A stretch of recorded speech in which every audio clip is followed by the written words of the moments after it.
It's a very spring-like evening in downtown Toronto, and the Rogers Center awaits Game 2 of this three-game series. The Kansas City Royals in town to take on the Toronto Blue Jays. Last night, the offense really clicked. Jose Bautista, 2 home runs, 5 RBIs down in the order. Then the number 9 hitter, Mike McCoy, he too had a big offensive night with 3 hits and a couple of stolen bases. Everything was clicking on offense. 8 runs on 11 hits last night. Hello, everybody. I'm Buck Martinez, along with Rance Mullinex. And Rance, we have heard all along how this starting pitching rotation is a work in progress. Bruce Walton, the pitching coach, has said there's some inexperienced guys, but we're trying to tinker with things. Well, Brandon Morrow had his mechanics adjusted a little bit in between starts, and it paid off last night. Yes, it did. Give Brandon Morrow a lot of credit. He took what he had been working on with his pitching coach into the game last night, and it really paid off for him. He is be able to command all of his pitches, keep them down in the strike zone. He's a curveball, here a slider in a perfect spot on the corner, and then a fastball for another strikeout. He had great life on all of his pitches and had great command. Nice adjustment, great job. On offense, the bottom part of the order really came through last night. Bautista and McCoy, part of that attack that racked up 9 hits and scored 7 runs. Yeah, 5 through 9, 3 home runs, 6 RBIs. A lot of contribution out of the bottom half of that lineup. Travis Snyder, one of those who contributed. 3-1 pitch on the left. That right front foot lands a little bit open. Not a very strong position. On the right, that right front foot lands a little more closed in a much stronger position. The 3-1 pitch, as a result, he would foul that back. But because he's in a better position on the 3-2 pitch, he drives it out of the ballpark. Jose Bautista, on the other hand, he said he felt like he had been a little too patient over the last couple of days, decided to be more aggressive. Twice last night, he swung at the first pitch. Both of them left the ballpark. And then the number 9 hitter, Mike McCoy, would follow suit, hitting at second base and doing a great job offensively, utilizing his speed. He had a steal early in the ball game. And then later on, with Alex Gonzalez at the plate and a strikeout, McCoy breaks for third base, recognizes the ball is too far away from home, and scores the first run of the ball game to put the Jays out in front. His wheels is something that really caught the eye of Cito Gaston in spring training. He's making good use of his speeds. The starting pitching has really been interesting. Dana even came into this series with just 11 wins and 44 starts as a starter. Well, he's done it in a couple of different ways. In Baltimore, 7 1/3 against the White Sox, 6 innings of work, but he's figured out a way to get it done. Well, we talked to Bruce Walton about starters and how they have to be light on their feet and make adjustments during the course of a start. The first night we went out and we threw a lot of change-ups, and we talked about the change-up, not only with you, but our pitching staff. And the other night he really didn't have his good change-up, so we threw more breaking balls. So it shows us that we can go both ways. If we have a good hook, we can stay with it. If our change-up's working, we can go with that also. So it just gives us more weapons during the course of the game. So something to look for early in this ball game tonight. Does Evelyn have his good change-up, or is that curveball he relies on? First inning always important for the starting pitching. Lyle Overbay with a big night last night at the plate. He was on base 5 times. He had 2 hits. He walked twice and scored 2 runs. He just wants to keep it going.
David DeJesus hitting .300 to start the season. He's got a 7-game hit streak. He was 1 for 3 last night, drove in the only Royals run of the game in that 8-1 loss. Willie Bloomquist gets a start at third base. Billy Butler at first. The DH is Jose Guillen, off to a great start. Alberto Callaspo, Rick Ankiel. Jason Kendall returns to the catch tonight. He was out of the lineup last night. Mitch Myers in left field, and the shortstop is Yunieski Betancourt. Male face, Dana Evelyn making his third start of the season. And Dana Evelyn so far this year has been outstanding. A 1.35 ERA in 2 starts. And he's really shown a lot of maturity early on for a young pitcher. Dana Evelyn, not overpowering. Fastball that will touch 90-91. Solid curve and change. Both of those pitches have been very effective for him in his last 2 outings. And command, of course, has been outstanding.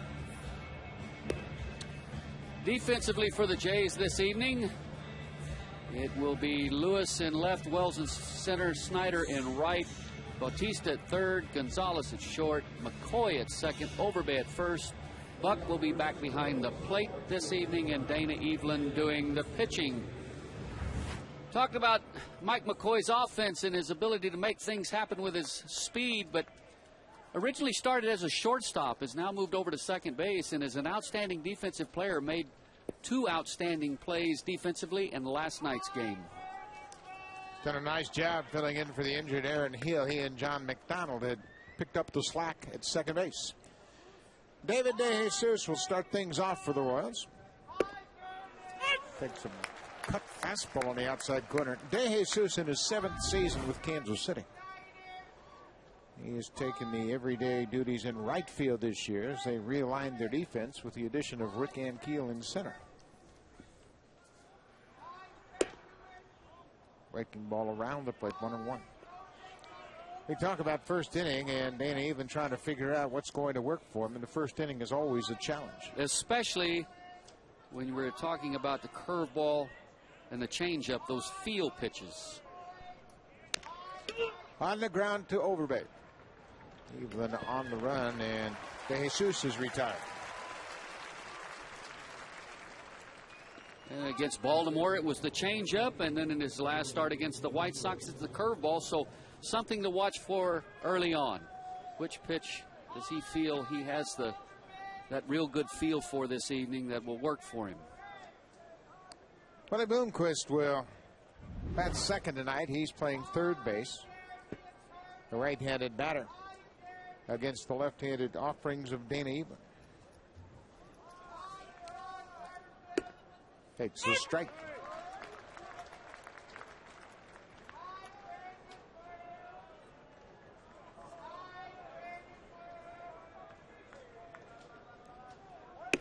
And a breaking ball that got away from Evelyn. It's all about trying to figure out what kind of rhythm you have, the timing, the touch and feel, especially for a guy like Evelyn who's not going to blow you away with velocity. 4th game against the Royals off the end of the bat by Bloomquist. Willie Bloomquist making his 3rd start at third base tonight. Alex Gordon was the starter last night. Gordon just up off the disabled list, just activated. A ball and 2 strikes. Inside. Bruce Walton, the pitching coach, one of the things that has really impressed him the most about some of these young starters, there's their ability when one pitch is not working to go to the other one and stay with it and make some in-game adjustments, which usually you see from veteran type pitchers. Guys that have been around 6 or 7 years. Yeah, it generally takes a while for young pitchers to have that kind of confidence. If pitch or 2 aren't really sharp early in the game, younger pitchers have a tendency to panic a bit. On the ground, past the diving Gonzalez into center field.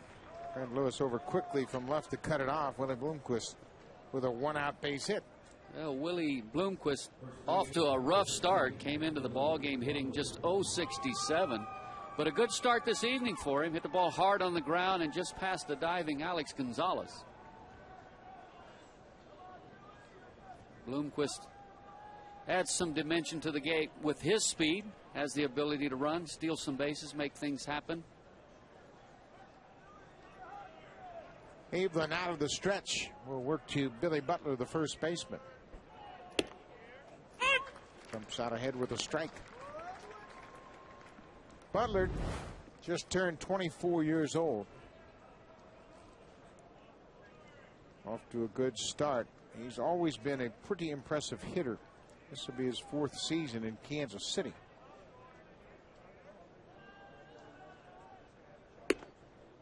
Inside 1-1. Butler a year ago hit .301 with 21 home runs and 93 RBI. 21 home runs, a pretty good number in that spacious ballpark in Kansas City. 1 out. Royals batting in the first.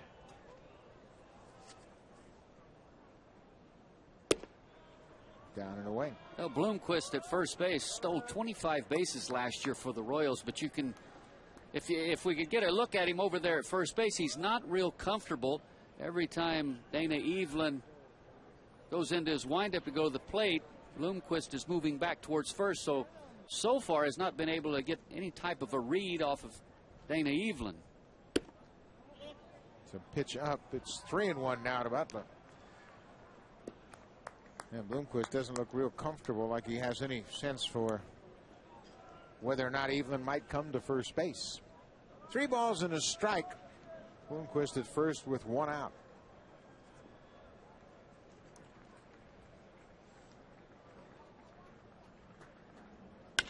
On the ground, Gonzalez backhands it, throws to second for 1, back to first, double play.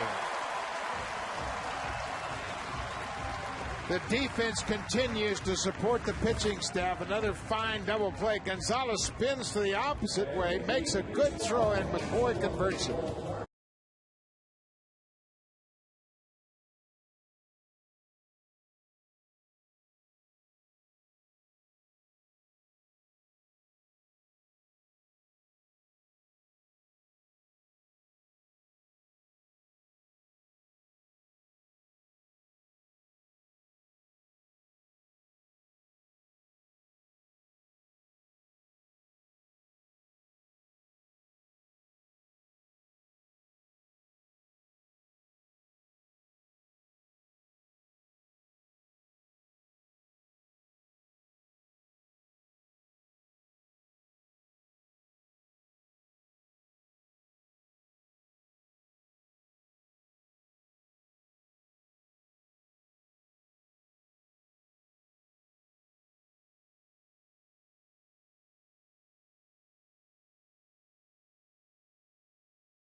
Great backhanded stop by Alex Gonzalez, and then he spins around. Perfect feed to McCoy at second base, who converts the double play.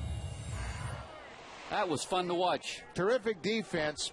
Luis Gonzalez Lind, Wells, Overbay, Bautista, John Buck, Snyder, and Mike McCoy gets another start at second. McCoy with big night offensively in last night's game, 2 for 4 with a couple of runs scored. Fred Lewis in the leadoff spot. Takes a strike from Kyle Davies. Jumps back from an inside fastball. Boy, Davies is anxious to work quickly. Curveball slashed down the left field line. That's got a chance. Fair ball. Bounces out of play. A ground rule double for Fred Lewis. His first double of the season. A curveball that stayed up to Freddie Lewis. He was somewhat fooled by it, but able to stay back just enough to kind of cue it right off the end of the bat. Ball was not hit hard, but a great look, just fair, and into the stands for a ground rule double. That's his second double of the season. He had a double against Erwin Santana on Sunday. So he takes his lead at second. Gonzalez trying to go the opposite way to move Lewis. Flips it into the seats. And right after he doubled, I think on the next pitch he stole third base. So early on got a chance to see the speed of Freddie Lewis. Betancourt jockeying in behind Lewis at shortstop. Gonzalez swings and drives it toward center field. And Kia's got a strong arm. Lewis tags. Here's the throw to third base. Not in time.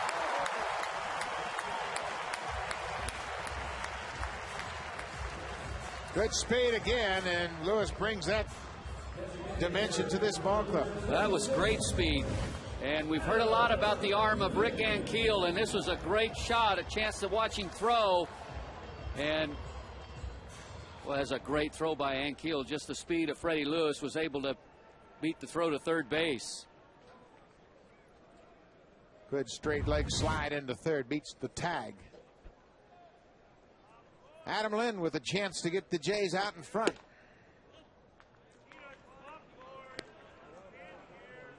Infield will concede a run everywhere but third.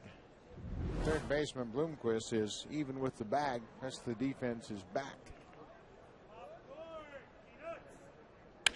Swinging a drive towards center. And Kia's going to give ground. Lewis is tagging up at third base. Long throw. Here comes Lewis, and the Jays are out in front.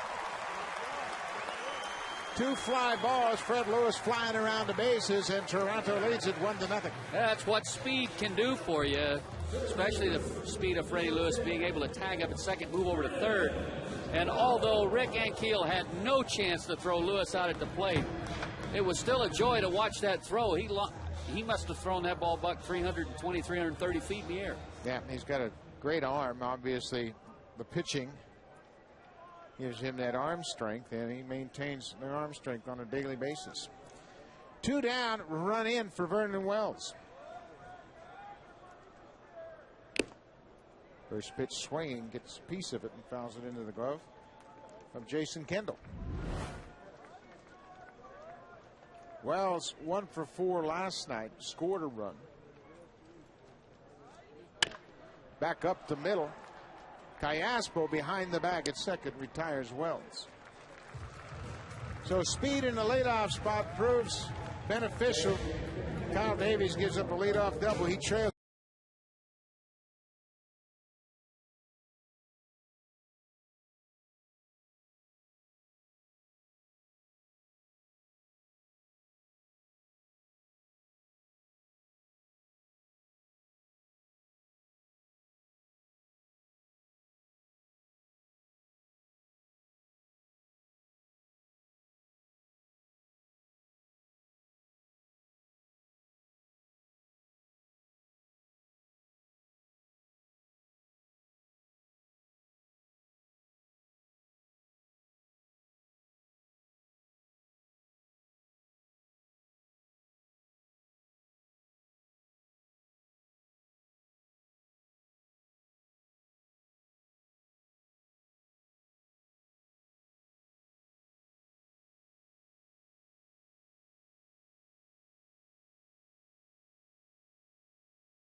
1-0 Blue Jays.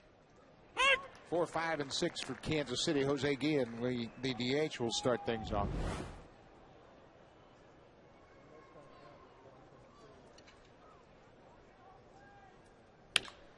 Base hit up the middle. Brendan Wells over to cut it off. Guillen takes a turn, and he starts things off here in the second. 2 hits now for the Royals. Guillen, 377 at the start of play. We'll boost that a bit with that base hit. Alberto Callaspo, and we've talked about this Royal team. The heart of their lineup, Butler, Guillen, Gallaspo, carrying most of their offense. First pitch swing, fights it off.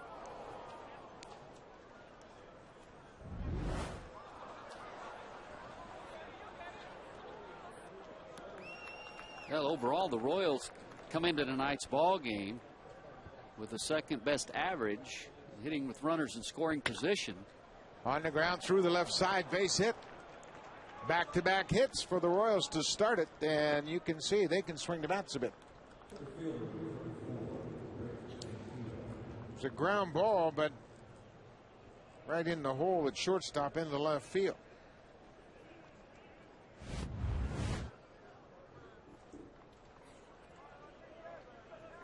Trying to get a fastball inside, and it just leaves it enough out over the plate that Callaspo can drive it on the ground between third and short. McCann Keel takes the ball outside for ball 1. And so far, here in the first couple of innings, Dana Evelyn does not have the feel with that curveball. Yeah, he's still searching for his secondary pitches. Breaking ball, changeup. Hasn't been able to get into a groove. Helped out defensively by a great 6-4-3 double play to end the first. And breaking ball missed down. 2 balls and no strikes. This when a pitcher really has to continue to try to work and pitch. Don't just give in to this hitter. And Kia's got big power. Well, 2-0, he's put himself in a fastball count to a pretty good fastball hitter. On the ground toward Overbay. Little chopper, going to have to hurry, and Evelyn steps on the bag to retire and Keel. Made a good pitch, 2 balls and no strikes, and got the little topper to the first baseman. And Keel a little impatient. 2-0. You want to get a better pitch than this to hit a fastball out on the corner away from him. He tries to pull it, hits it weakly on the ground, and Evelyn almost unable to get to first base in time to record the out. Oftentimes a left-handed pitcher will fall off to that third base side of the infield and sometimes has a little trouble recovering and getting started over towards first base to cover the bag. Jason Kendo off to a great start with Kansas City. He's got a season opening 12-game hit streak alive. Ben's back from an inside pitch.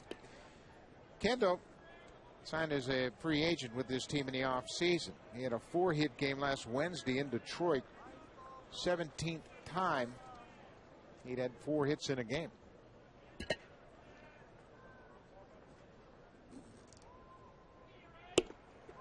Late on the fastball. So in this situation, you would expect Kendo to be able to put the ball in play. Obviously, that's all he has on his mind now. The infield is back. Royals trail it by 1-0. Infield defense will trade a run for an out here early in the ball game.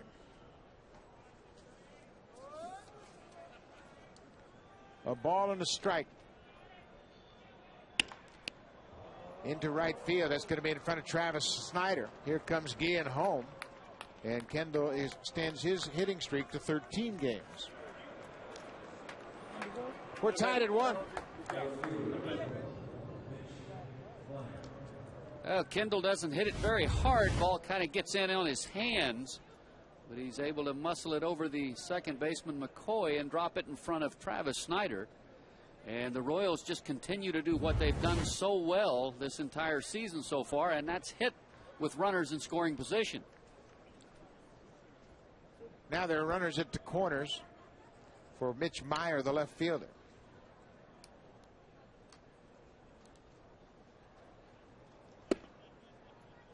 Evelyn falls behind.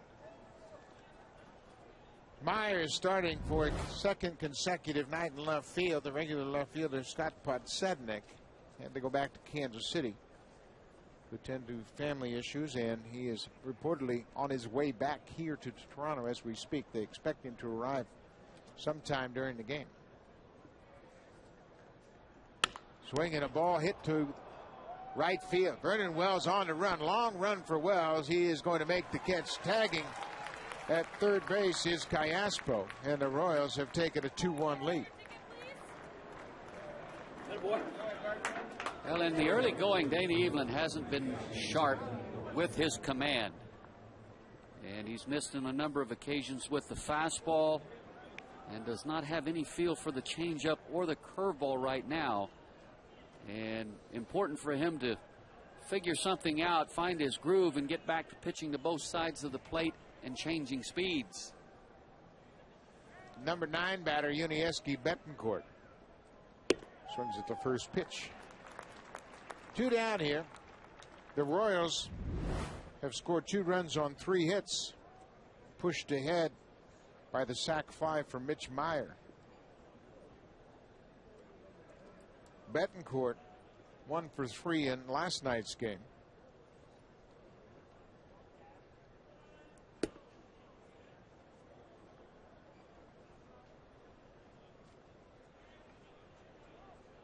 Just kind of searching for that release point, and that's one thing that starting pitchers have to deal with from time to time. You can have a great warm-up session down in the bullpen and then come out and struggle to find your release point.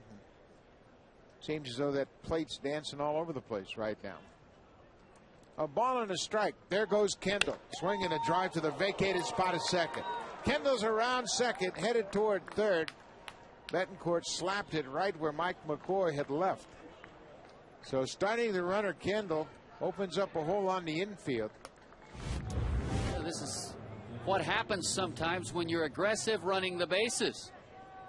This otherwise would have been an easy play for McCoy, but his responsibility was to cover the bag, so he vacates his position. The result, Betancourt has a base hit, and the Royals still have another opportunity to score here in the top of the second inning.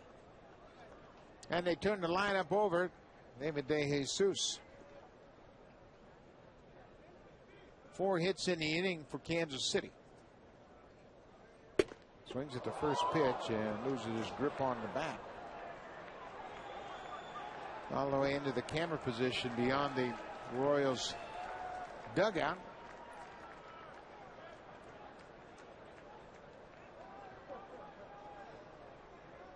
No balls and a strike.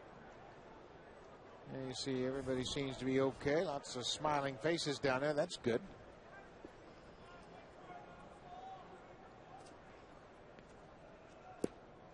(2-1) Kansas City has taken the lead here, top of the second.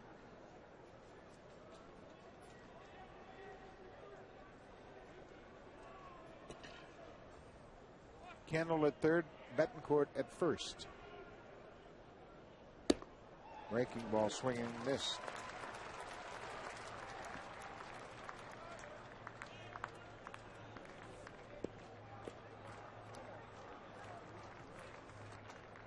One thing we have seen, the ability for these starting pitchers for the Blue Jays to pitch late into the game. The only way you can do that is to just work your way through the rough spots. Evelyn out in front, 0-2. Breaking ball down, a ball and 2 strikes. Yeah, the last 2 curveballs have been better in terms of command, and they've been real sharp. One, he gets a swinging strike. Of course, DeJesus laid off that one, but that's exactly where he wanted it. Started out in the strike zone, let him finish down and out, and hope that with 2 strikes, the hitter will chase. There goes Betancourt, swing and a miss, and DeJesus is retired. Even minimizes the damage. He strands 2 runners. Gets De Jesus to swing and miss. But the Royals have taken a 2-1 lead. Good.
Change and slider, and he must throw his curve for strikes. That's really his go-to pitch.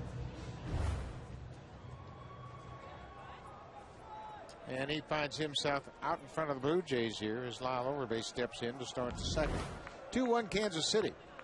Overbay a productive night last night. He reached base 5 times. Doubled in his first at bat last night. Takes a first pitch strike. Davies is not going to give you much time to get comfortable in the batter's box. He's rocking and firing. In that sense, he would remind you of Roy Halladay. What's that do to a hitter in the batter's box? Well, sometimes you just have to step out to slow things down. High changeup.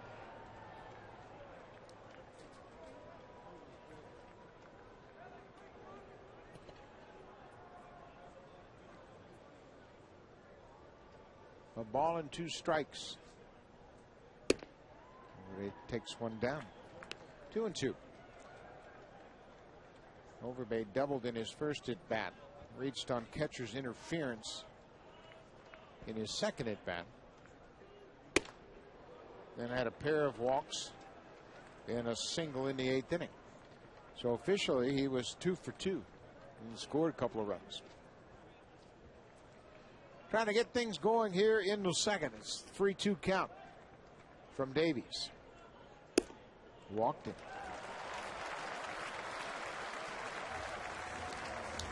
Defensively for the Royals this evening, it's Meyer, Ankiel, and De Jesus in the outfield. Bloomquist and Betancourt on the left side of the infield. Callaspo and Butler on the right side of the infield. Kendall does the catching and Kyle Davies the pitching. And De Jesus comes into the ball game tonight with a 165 game airless streak, which ties a Royals record with Amos Otis. So if he's flawless tonight, he'll establish a new record for the Kansas City Royals. More than a season worth of games without making an error. 165 game streak. That's pretty impressive. Bautista behind, now even 1-1. Jose Bautista with a big night at the plate last night.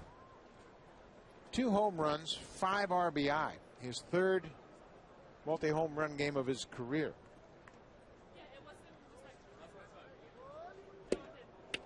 Big swing. Ken couldn't find the handle. A ball and 2 strikes. Talked to Cito Gaston about Bautista and his thoughts about his taking too many pitches, and he felt like he was kind of indecisive and maybe thinking a little bit too much about how he should hit when he was in that leadoff spot.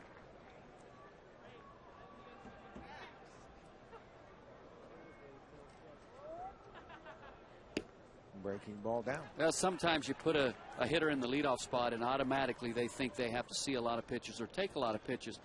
Now, he has walked coming into tonight's ball game 13 times, but that's not what you want Jose Bautista to do, because he has the ability to hit the ball out of the ballpark and be a run producer. So you want him to pick his spots and be aggressive. Swings on this one on the ground. Betancourt to Callaspo to Butler, double play. 6-4-3 double play. Big high hopping ground ball to the shortstop, and Davies erases that leadoff walk.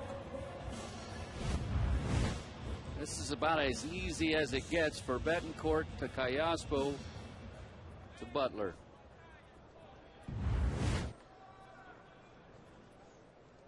Two down now for John Buck, the former Royal, batting against his former team for the first time. Takes one upstairs. Did you get excited playing against the Angels the first time you played against them? First pitch. Yes, I did. I mean, it was what was nice about it was the opportunity to maybe get back at an organization that had traded me. 2 balls and a strike. But I think I enjoyed it even more when I was traded over here to the Blue Jays and then from the Royals and had a chance to play against them. That I really enjoyed. I really looked forward to that, and it was a lot of fun. I don't remember how I did early on, but 2-1 pitch to Buck. I had a different attitude towards the Angels as opposed to the Royals. I came over here from the Royals, and when I look back on the time I spent with them, I remember it very fondly. Had a lot of great friends and was with a great ball club. And of course, Frank White's here working with their telecast. 2-out walk to John Buck. Well, anytime you play against a former team, and there's one of them, both of our teammates. I played with Frank before you got to Kansas City. Frank White, the Gold Glove second baseman, multiple All-Star games, and now he's broadcasting with the Royals. He's managing their minor league system, and now he's working in television. He was a original member of the Royal Baseball Academy. Travis Snyder fouls the first pitch back. And I can say I don't think that I've ever played with or against anyone who had better hands than Frank White. Great range at second. No balls and a strike to Snyder, who pops it up. Foul territory. Third baseman Bloomquist makes the catch. Placing his hand up against the wall, he retires Travis Snyder on the pop foul.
We'll start at 7:07. You can call 416-341-1234 for tickets, or log on to BlueJays.com, or at most Rogers Plus locations. And you talk about a team that is struggling. The Boston Red Sox have lost 5 straight, including losing a 4-game series to Tampa Bay at Fenway Park.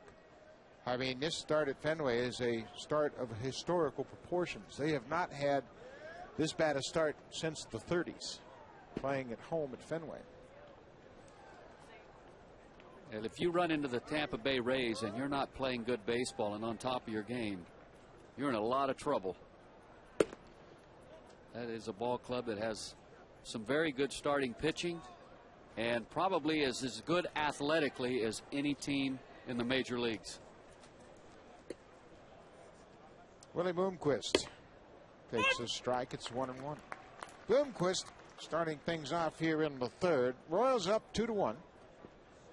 Scored 2 runs on 4 hits in the second inning. Breaking ball just around the plate. Evelyn still searching for some combination of pitches that's going to result in some quick ABs. It's all about minor adjustments during the course of the game. Ball 3. You know, a pitcher might make 32 to 34 starts during the season, and even the great ones will tell you they only go to the mound about 7-8 times a year when everything is working. On the ground to third, and that handcuffed Bautista. Past him in the left. Bloomquist has good speed. They throw to second base, not in time. Jose Bautista took a step backward, and once he did that, he really had his hands full with that top ball down to third. Bloomquist hit it hard. Bautista got a little bit in between. Initially, he took a step to try to come and get the baseball, realized he couldn't get the short hop he wanted, then he tried to readjust and take a step back, and when he did, he got his feet out of position and tangled up, unable to make the play. Probably at that point, he should have just tried to get in front of it and keep it from skipping past him. It'll be an E5 on Bautista. So with Bloomquist at second, on the air, Billy Butler will bat. That was a tough in-between hop, and you're right. Once he got on his heels, he was really in trouble. Breaking ball in there. Well, sometimes, most of the time, as an infielder, especially at third where you don't have much time to make an adjustment, whatever that first move is, stay with it and go ahead and go through the baseball and take your chances. Normally a very solid defensive third baseman is Jose Bautista.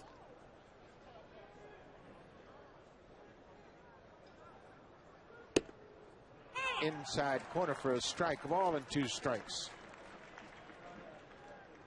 Billy Butler hit into an inning-ending double play in the first.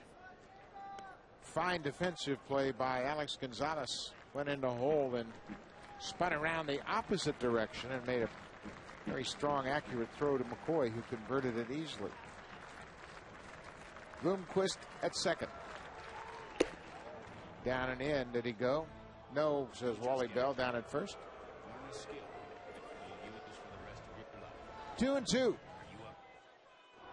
No outs here. Top of the third.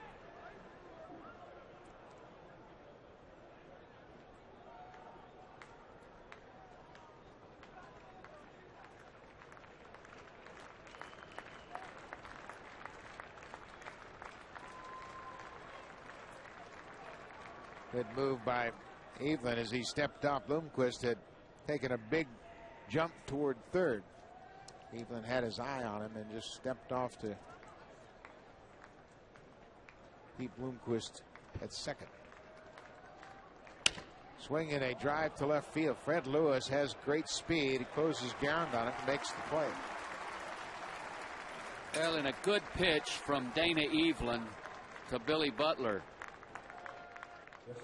After a diet of about 3 or 4 breaking balls in a row, had him ripe to go in with the fastball in on the hands and got it in there enough it jammed Butler a little bit.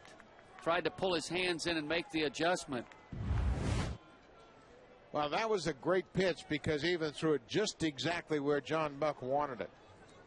And Buck, of course, knows these hitters very well, having played with them, and they were able to handcuff Billy Butler. And he makes an out on the left side, and the runner Bloomquist could not advance.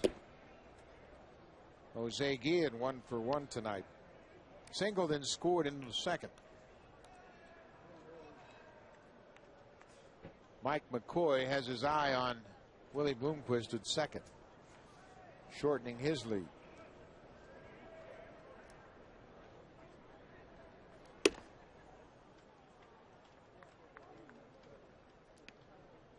We talk about starters and how infrequent it happens to go to a mound and have all of your pitches working from the first pitch of a game. And during the course of 32 starts, the great ones will tell you it's only 7 or 8 times when it really happens where everything is working. But you just keep battling, just try to figure something out. Well, that's the importance of being a competitor and trying to figure something out, because oftentimes you're going to have to feel your way through the game. And sometimes you go along for 3 innings, 4 innings, and you struggle. You have base runners out there all the time, but you figure out a way to get a big out when you need it. Again, Bloomquist breaking toward third, and Evelyn had an eye on him. And then you settle down and you go through the next 2 or 3 innings, and you're very comfortable and very sharp. Mike McCoy's done a nice job of keeping an eye on Bloomquist, and every time he tries to increase that lead, he's charged in there at second base and forced Bloomquist to retreat. How much does it help McCoy that Guillen's basically a pull hitter? It allows him to shade naturally way over there towards second base, so he doesn't have far to go. Makes it easy because he doesn't have to work in and out. He can basically stay about where he's positioned for Guillen. There's a good look at it. 3-1 to Guillen. Big cut and a miss. The most difficult time to hold a runner is when you have to move in and out, because you're trying to work your way back 15 or 20 feet to get back into the position that you want to be in to defend the hitter. That's where you've got to work. You can't get a little bit complacent or lazy, especially with a runner like Bloomquist, or he'll steal third base. And there he goes. Fisted by Guillen, and it's going to drop safely in foul ground. Bloomquist was on the move. Well, all he's been trying to do with Guillen at the plate is try to get himself into a position, he being Bloomquist, where he felt like he had some good momentum going towards third base when Evelyn starts to the plate. That time he did, and he had an awfully good jump. If that ball's not fouled off, or if Guillen takes it, he's going to be safe at third base. Another full count pitch to the Royals DH, Jose Guillen. Struck him out. There's that good breaking ball.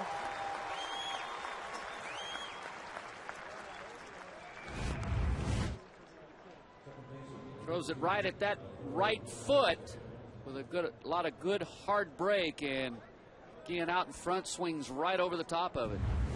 And now, after the 2-base error by the third baseman Bautista, a chance for Dana Evelyn to pick up his teammate and get out of this inning without any runs scored.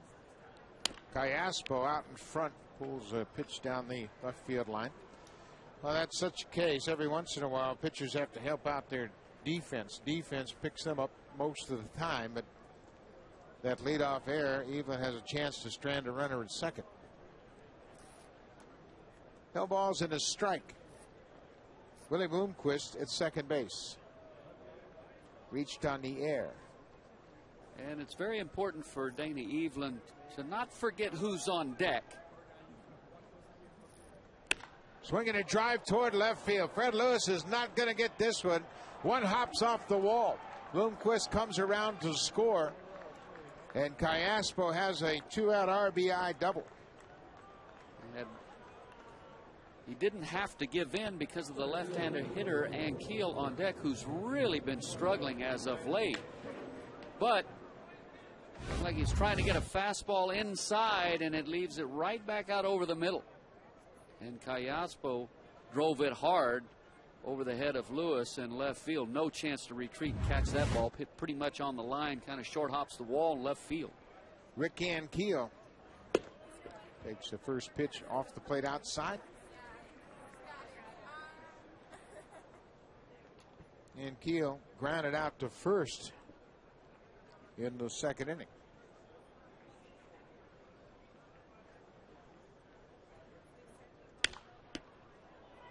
Fouls it out of play.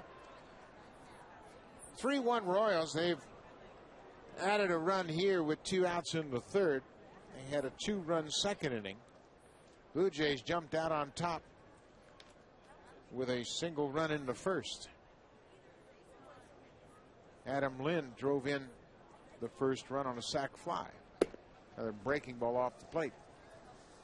2 balls and a strike.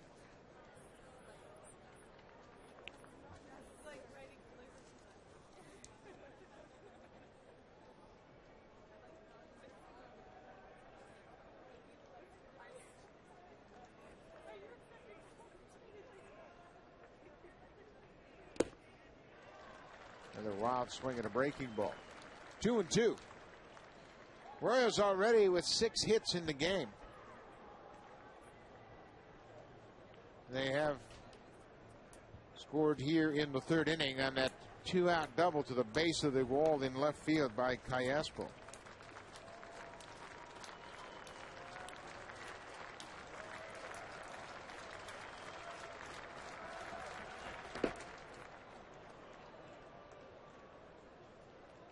Breaking ball well off the plate, full count.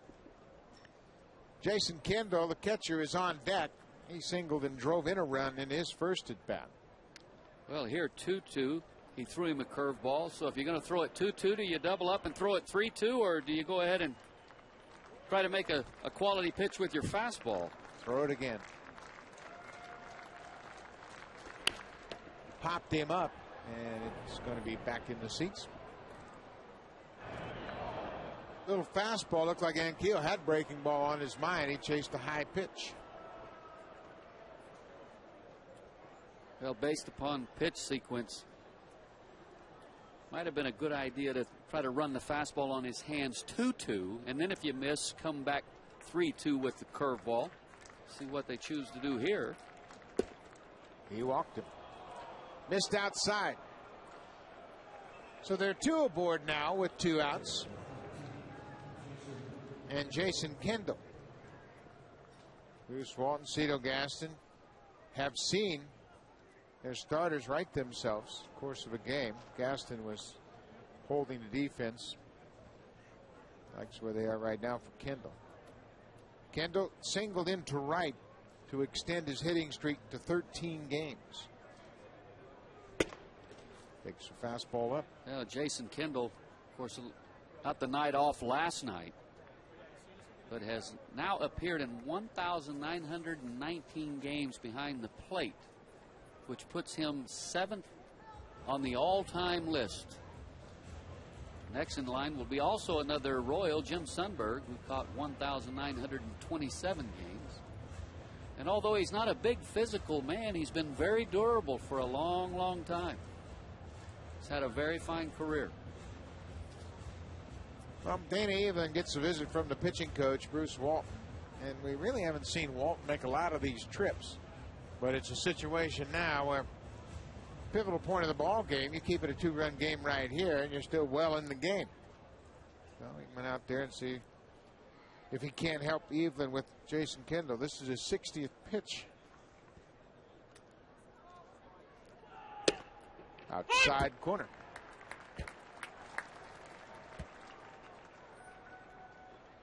First and second, 2 outs. A run in. Kansas City's up 3-1. Center field. Vernon Wells retreats and makes the 3rd out.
In one of the packages, a pitching lesson. You and your friend will enjoy a private 30-minute pitching lesson with Ricky Romero, and then get to stay on the field, watch BP, and see how the pros do it. You'll get a personalized Blue Jays uniform, 2 in the action seats for the game, and a live welcome on the video board. April 26th, Monday. It all begins at 6:30 p.m. Mike McCoy, his first at bat tonight. Big cut of a fastball.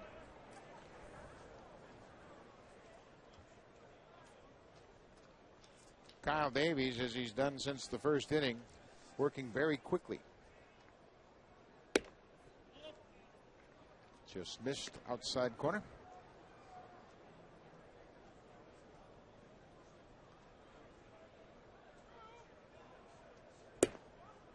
Two and two.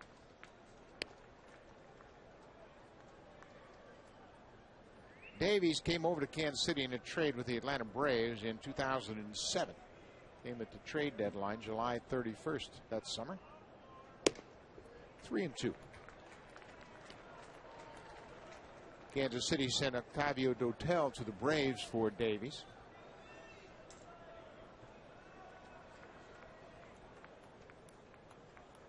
Full count to Mike McCoy.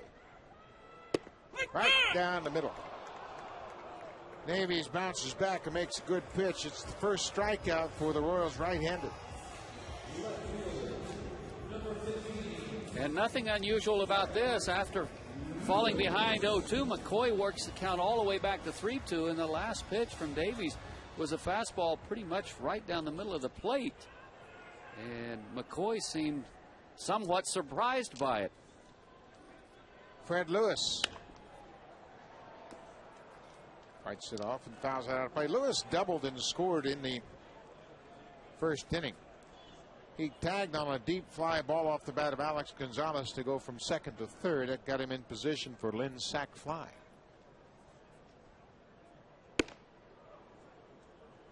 1-1.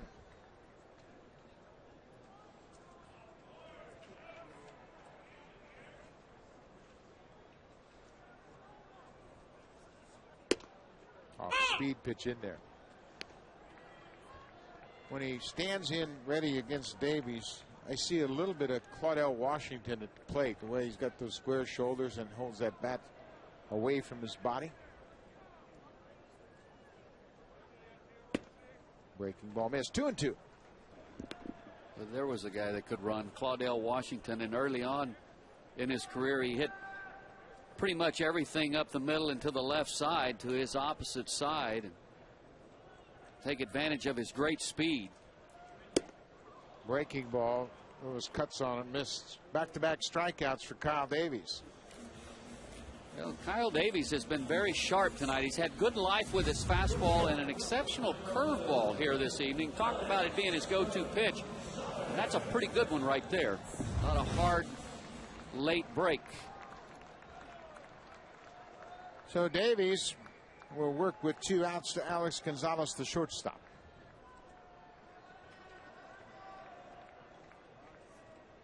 Swinging a drive toward left field. Mitch Meyer turns and he's going to make the play.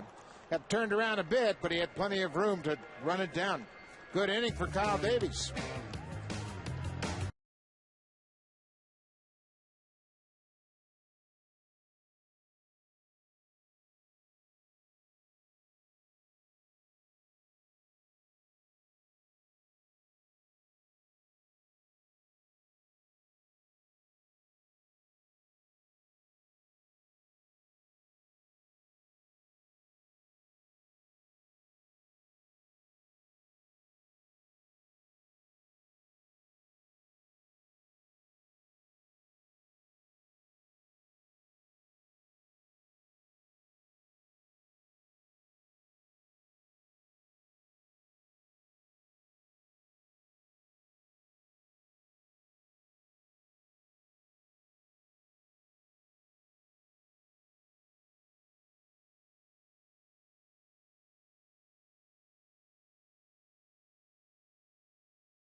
Or check most Rogers Plus locations for tickets.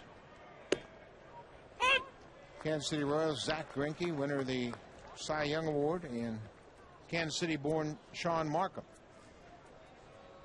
Tomorrow at 12:37.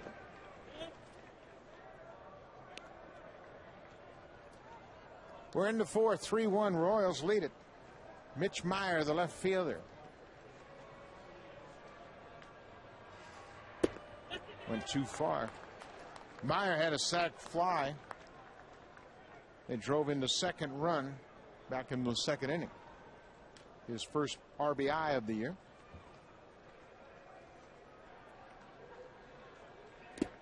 Struck him out. Ball gets away from Buck. Throw to first in time. Strikeout 2-3. Third strikeout for Evelyn.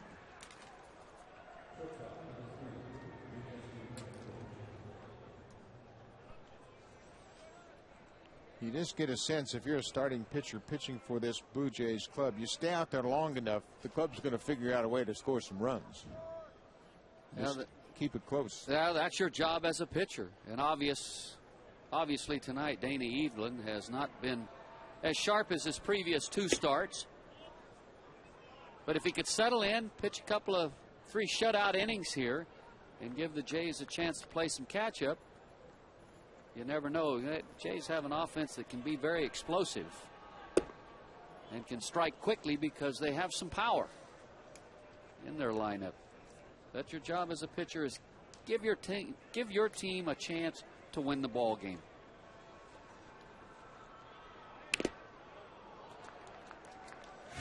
Well, it's a different makeup of this 5-man rotation without Roy Halladay, but you look at the rotation through 14 games compared to last year. Last year they had a better record, but there's some subtle improvements here, and most notably that opponent's batting average.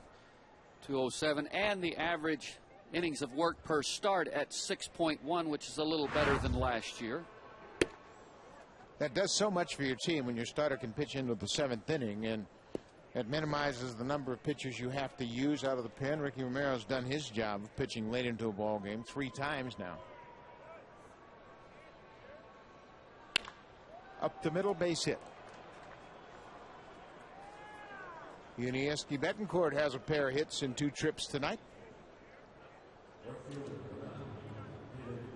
But there is not a manager in baseball that won't take 21 outs from the starter into the 7th inning, and then you're thinking about setup and close. Plus, for the starter, you're out there 7 times with a chance for your offense to give you some run support. Betancourt's on with 1 down. De Jesus, the right fielder.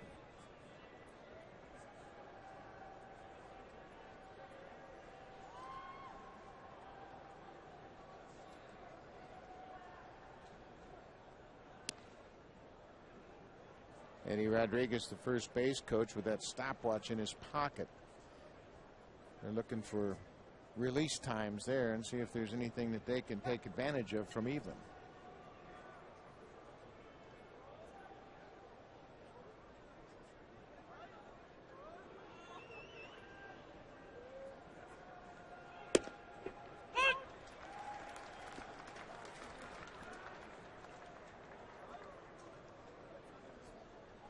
Well, it is a learning process, and so far this evening, this game has been one where Dana Evelyn's had to really battle, try to figure some things out.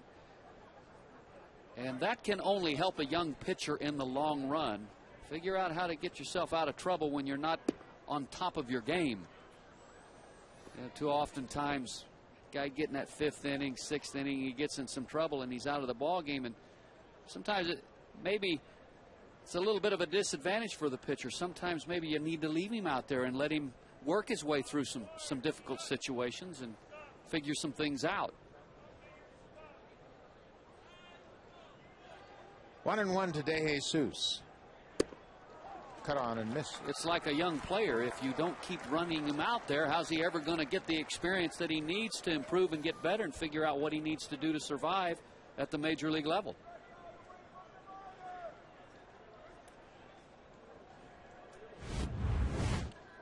Watch the reaction of the hitter. Looks like he's walking back to the dugout, and somebody says, "Hey, David." Maybe he was just regrouping a little bit. A ball and 2 strikes. Breaking ball down and away. That's a great point about a pitcher, though. You get out there and something's not working. We saw it with Ricky Romero the other night when his patented 2-seam sinker, 2-seam changeup hadn't really fooled too many hitters, and so he made an in-game adjustment, and it worked very effectively for him. Evelyn would love to see a ground ball off the bat of De Jesus. 2-2. Check on Betancourt first. You almost sense when David De Jesus took that walk after swinging that fastball down and away, he's almost saying to himself, you know, make up your mind what you're looking for and stay with it. It's almost like he had that breaking ball in the back of his mind and saw the fastball and flinched at it.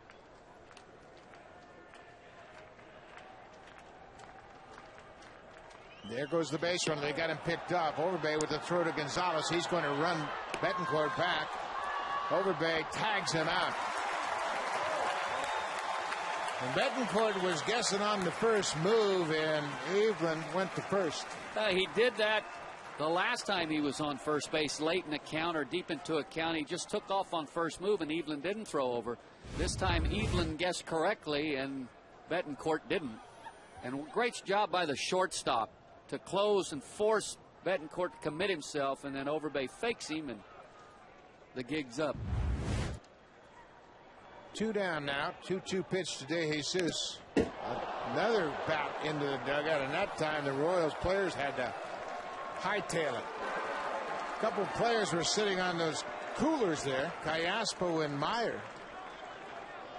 and they bailed out in a hurry.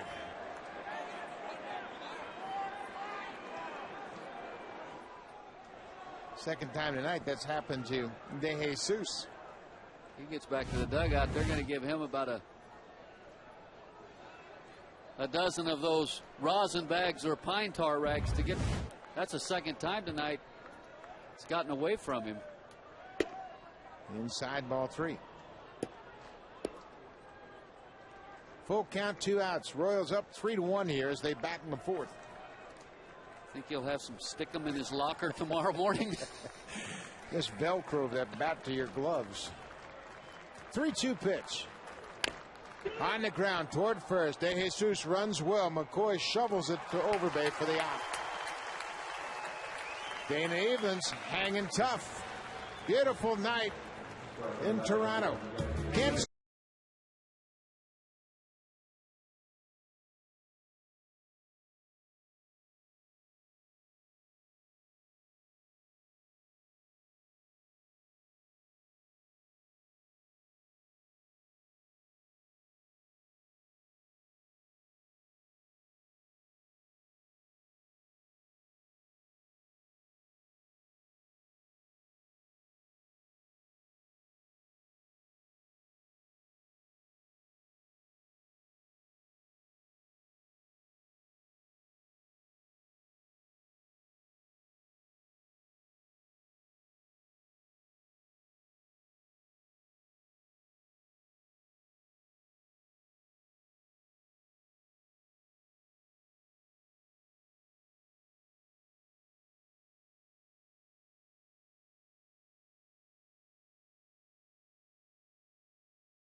Just started. $99.99.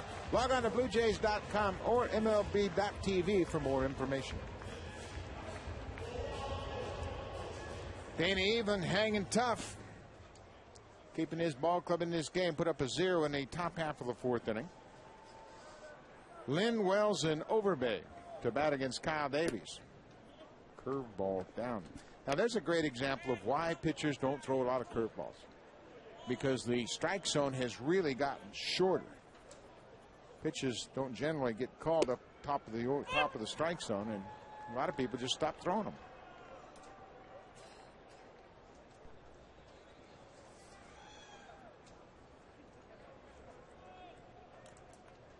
One to Adam Lynn. Well, it's obvious a good curveball, even if the catcher catches it and it's at that time below the knees of the hitter. When it crosses the plate, it's a strike because it would be just above the knees. Left field. Meyer with a long run down into the corner, and it's into the seats. Meyer lost his glove.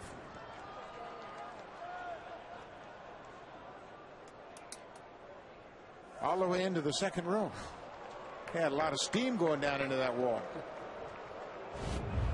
Well, a good effort by Meyer, but not sure he realized how close he was getting to the wall. And it kind of snuck up on him there a little bit. Hit that wall pretty hard. Young man gets a baseball for his efforts. 2-2 to Adam Lynn. On the ground outside of first base. 3-1 here as the Blue Jays bat in the bottom of the 4th inning.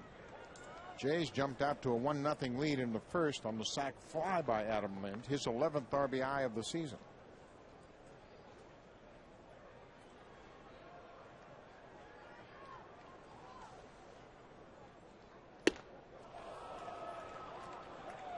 Good fastball from Kyle Davies. Davies has 3 strikeouts.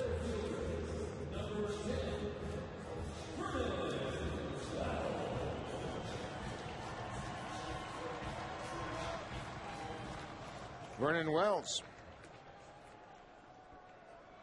0 for 1.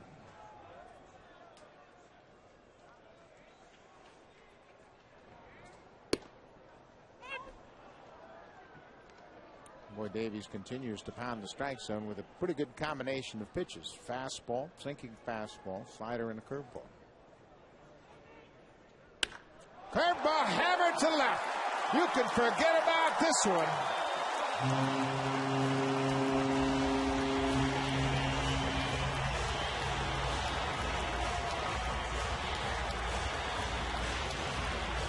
Number 7 for Vernon Wells has made it a 1-run ball game. We've touched on it.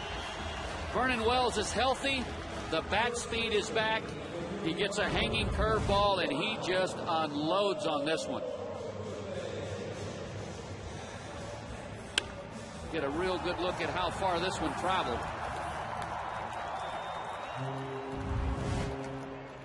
Boy, the ball has jumped all week long here in this ballpark. Roof closed, and there have been some long home runs.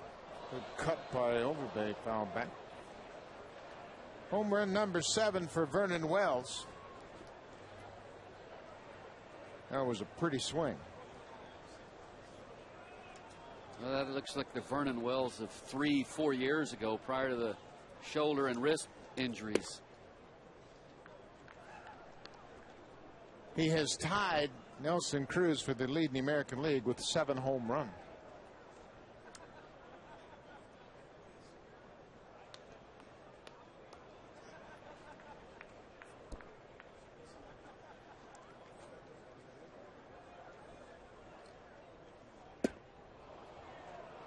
Overbay cut on an off-speed pitch. A ball and 2 strikes, 1 out. Vernon Wells' 7th home run of the season, just the 3rd allowed by Kyle Davies.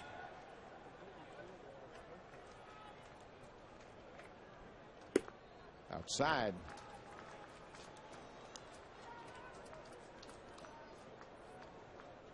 This is an important night for Lyle Overbay in terms of creating momentum. He had 2 hits last night.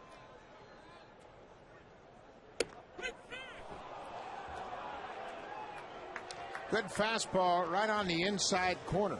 And last night really doesn't mean much if you come out again this evening and come away empty. You know, you get a hit, you kind of keep some momentum going. Of course, Overbay going to get another couple, maybe even 3 at-bats in this game. Well, Vernon with that home run has moved up the leaderboard on the franchise RBI list. He jumped ahead of Joe Carter. Trails George Bell by 3. Popped up over toward the Royals dugout. In the dugout, not out of the reach of Kendall.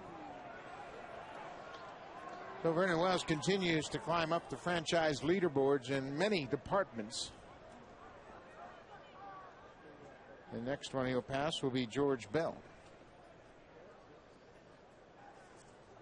This team can hit some home runs. 22 home runs now. And that's why, as a starting pitcher, just, you know, hang around and keep your team in the ball game, because the Jays do have the ability to strike quickly. You know, one swing of the bat, they can score 2 or 3 runs. Hard on the ground, but right at Betancourt. And Batista's retired, but the Jays put one on the board. It is a 3-2 game. Vernon Wells sits back and hammers a great.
Dana Evans set here in the 5th inning. It's a 1-run game.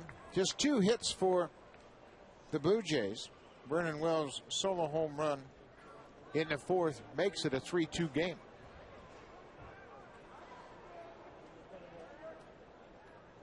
Willie Bloomquist takes a strike. Bloomquist has been on twice tonight. Singled in the 1st, reached on an error, and scored in the 3rd. Right side, that's down the line. Snyder cuts it off. Bloomquist can run, but Snyder gets it back quickly to hold Bloomquist to a single. 2 hits for Willie Bloomquist. Stays back very well on an off-speed pitch and hits it in between Lyle Overbay and the first base line. Nice job by Travis Snyder to hustle over, cut it off, and get the ball back in quickly and hold Bloomquist to just a single.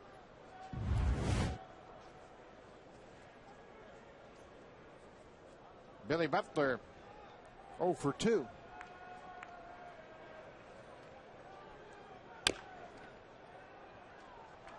You know, Willie Bloomquist, good player. He can play 3 infield positions. He can play in the outfield. Of course, he can steal a base. Stole 25 last year for the Royals. Nice player to have on your ball club because he gives the manager a lot of versatility. Pretty good hitter. do a lot of things. He came up with the Mariners. Came to Kansas City prior to last season. Got a chance to play a lot his first year with the Royals. Played 125 games a year ago. Had a career high 434 at bats. Billy Butler, 2 balls and a strike. Hit into a double play in the first inning.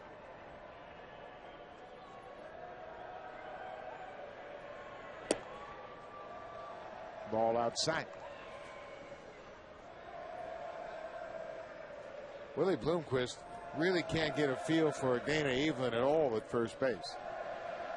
He's tried a one-way lead. He's tried a short lead. He's just really uncomfortable. He's tried a leaning lead. He's tried them all.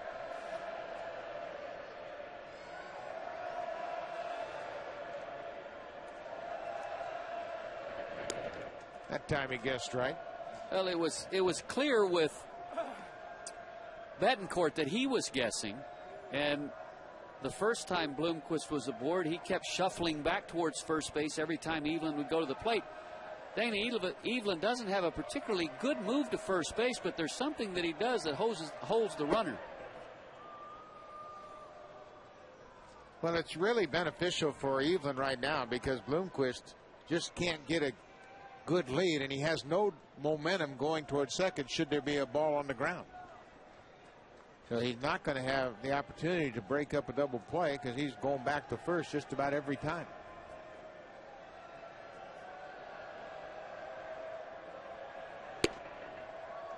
But Evelyn's got to throw a strike. 3 balls and a strike to Billy Butler. Well, Dana Evelyn must make the same move every time, regardless if he's going to throw to first or go to the plate. So you can't get any type of a read or see anything that looks different to you as a base runner. On the ground, Bautista to second, and McCoy for 1. Back to first, double play. Bautista made a good throw, and McCoy handled it well. He just took his time, made sure he had his feet underneath him. Lots of time at second. Well, the second baseman, Mike McCoy, makes this play. The throw's a little up and away from him. Had a little trouble finding the handle on it after he caught it. But a nice job right here to stay with it. You see right there he had a little bit of trouble getting it out of his glove. But knowing that Billy Butler does not run well, is able to finish him off at first base. Ian cuts and fouls off the first pitch. Mike McCoy has been very impressive defensively. Well, he sure has. He's quick, and you mentioned the fact he came up as a shortstop in the Cardinals system. He works every day all over the field. Takes a few balls in the outfield, works all the infield positions. He's 29 years old. He's not a kid by any means, but last year he got his first cup of coffee in the big leagues. There's Sean Kemp loosening up.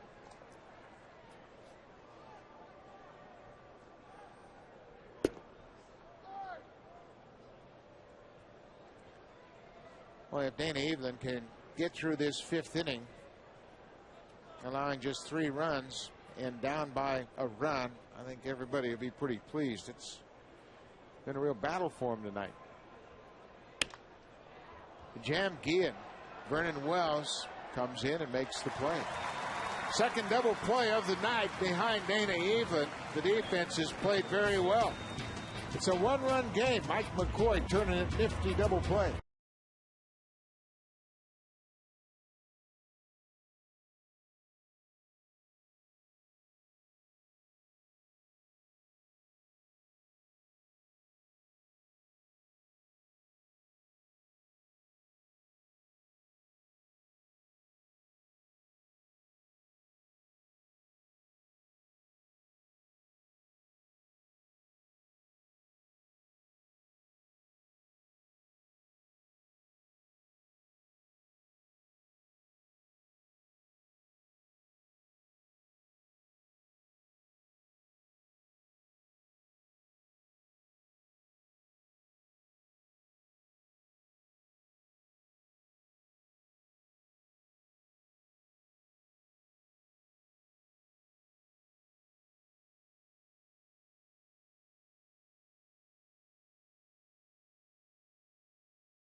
in spending money and a meet and greet on the field. To enter, visit BlueJays.com. Great ballpark, rich with tradition. And probably by the time you go to Boston, the Red Sox will be playing a little bit better than they are right now. They're near the bottom in hitting and pitching. Only the Royals and Baltimore have a higher ERA than the Red Sox. John Buck leads things off here, bottom of the 5th inning. 7, 8, 9 for the Blue Jays.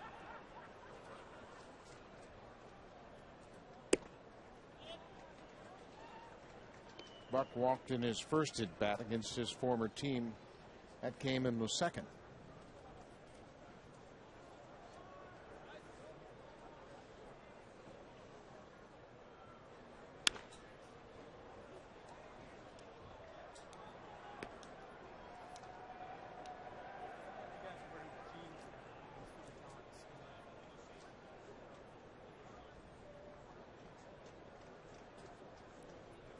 Kyle Davies has allowed just 2 hits. Pushed Buck back 2-2. A leadoff double to Fred Lewis, and then Vernon Wells' 7th home run of the season. The only 2 hits for the Blue Jays. Out of play. Wells hit his 7th tonight. Last year, the 7th home run for Vernon Wells didn't come until June 24th, the 73rd game of the season. Tonight, we're playing the 15th game. Off to a great start. Right field. David DeJesus. 1 out. So that's an encouraging sign for Wells in the offense, that he is off to such a great start.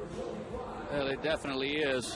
One of the keys coming into the season as to how well this Jays ball club was going to perform. A lot of that fell on the shoulders of Vernon Wells. Was he going to return to form? Was he healthy? Well, I think we have our answer at this point. You know, they do have some question marks in terms of youth, some younger pitchers, and some guys that really haven't had a chance to prove themselves every day at the major league level. But ultimately, if those question marks turn into a positive, Vernon Wells has to perform well, and he is most certainly off to a great start. 1-1 to Travis Snyder. Fastball in there, strike 2. Well, you have to remember that the Blue Jays are playing without one of the best offensive players in all of baseball, Aaron Hill. 2-2. I don't care what kind of lineup you have. You miss a bat like Aaron Hill, so I don't care who you are. And you take a Jacoby Ellsbury over in Boston with his abilities. A 300 hitter, stole 70 bases last year, and he's out of the lineup. You know they miss him. Curveball on the ground towards second. Callaspo. 2 out. Now you see there what Aaron Hill had done after 14 games last year. McDonald and McCoy, a combined respectable 273, but no home runs, just 2 RBIs. And of course, Aaron Hill would go on to have a tremendous season last year, win the Silver Slugger Award for second baseman.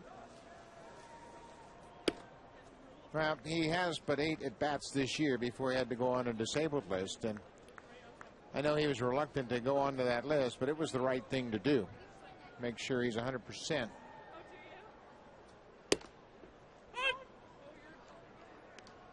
Well, it's a long season, and you want to make sure that he's 100% healthy. It doesn't make any sense for him to push it, try to play, and then miss a month. McCoy to right field. DeJesus retreats a couple of steps, and Kyle Davies has a 1-2-3 5th inning. Just 2 hits allowed by the Royals right-hander. It's 3-2 Kansas City.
Sportsnet, brought to you by your local independently owned home hardware or home hardware building center. Homeowners helping homeowners. Then even back for the 6th. 3-2 Kansas City. Misses with a fastball away. Gallaspo, 2 hits tonight. A single in the second, he scored. And then an RBI double. That came in the 3rd.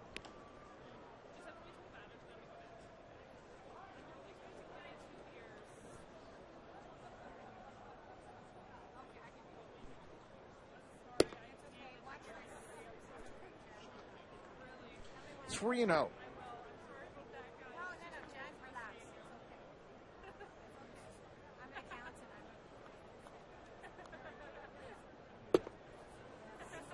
A 4-pitch walk. Well, Cito Gaston has really been patient, and I love the approach that he and Bruce Walton have taken here. They're trying to find out just exactly what this young pitching staff is made of. And why have a quick hook? You want to see what you got. Yeah, the only way you're going to find out what you really have is to leave them out there. On the ground, and Keel hits a little chopper. McCoy swipes at him. No tag at second, but he gets Ankiel at first. Mike McCoy tried to swipe at Gallaspo, but he was past him. He's into second. Another nice defensive play. He has to contend with the runner, and then after he missed Gallaspo, quickly recover and get the out at first base.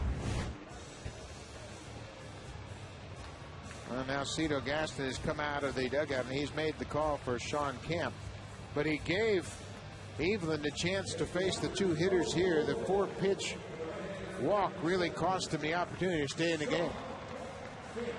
Sean Kemp will come on.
For a little help from his bullpen, Sean Kemp. Great start to his season. This will be his 7th appearance. Opponent's hitting just .207 against the right-hander. Excellent ERA of 1.08. And that sinker and slider have been outstanding. He's done a nice job of keeping it down in the strike zone. And Sean Kemp did a nice job last year for the Jays pitching out of the bullpen. Had a fine ERA of 5.30. Jason Kendall, strike 2. Boy, that ball dives once it gets into that hitting zone, and Kendall was way out in front. He was surprised by the late movement. So far this year, just one fly ball out off the bat of Sean Kemp, so that tells you how effective he has been.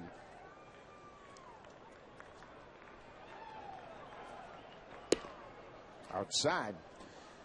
Well, coming out of the camp, in spring training. Cedar Gaston said, I've got 3 guys at the back end of my pen, Frazier, Gregg, and Downs. I know they're going to pitch at the end. The other 4 guys are going to have to work out their roles. Casey Jansen and Sean Kemp have certainly pitched their way into prominent positions in the pen. Fisted toward right. Callaspo halfway, and Snyder brings it in. And Sean Kemp, kind of a rubber arm, very durable. It seems like he can pitch every other day if you need him to, and has the ability to pitch 2 or 3 days in a row. And he has been a very valuable asset for the ball club out of the bullpen. Mitch Meyer, 0 for 1 with a sac fly. Runner at second, Callaspo. Kemp misses outside.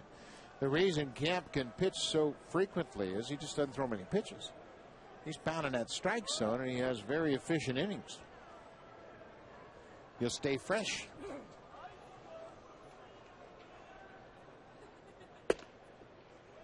Outside. And this is not a bad idea. He's got a right-handed hitter on deck, a left-handed hitter at the plate, and a base open. Mind you, Betancourt has a couple of hits. But Kemp's trying to make quality pitches, and he does right there with that sinking fastball on the corner. You don't have to give in to the left-handed hitter here with 2 outs.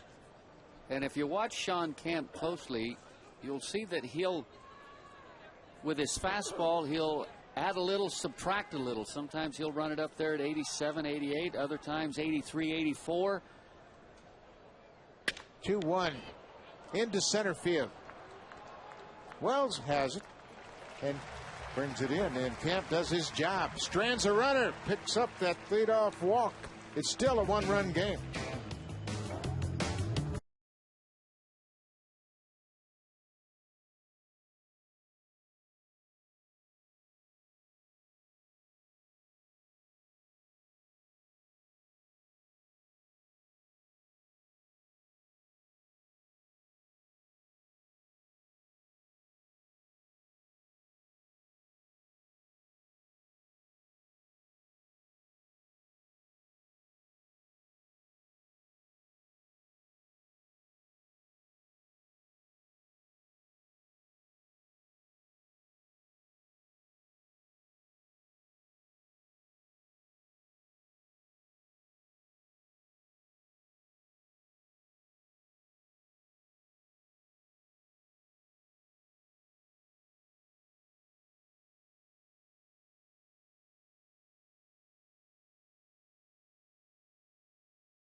Season, but give him a lot of credit. He really struggled, but he battled. He kept the Jays in the ball game, and they most certainly are right in the thick of it, down just a run here, going to the bottom of the 6th inning.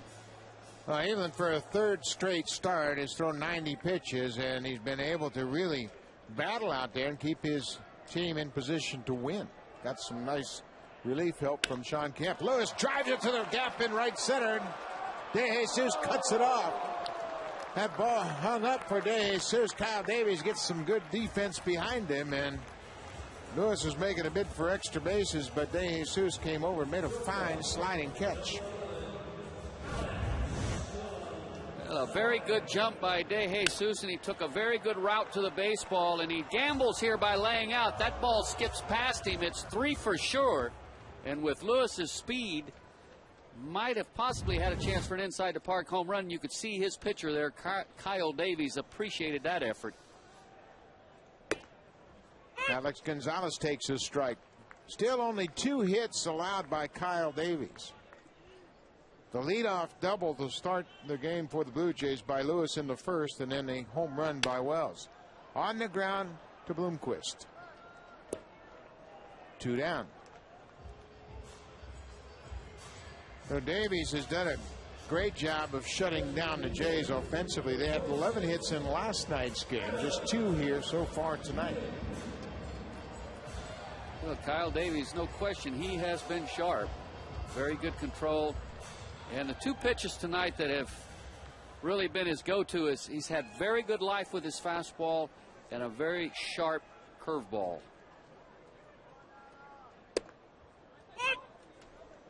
Nothing's better than going strike 1. 0-1 to Lynn.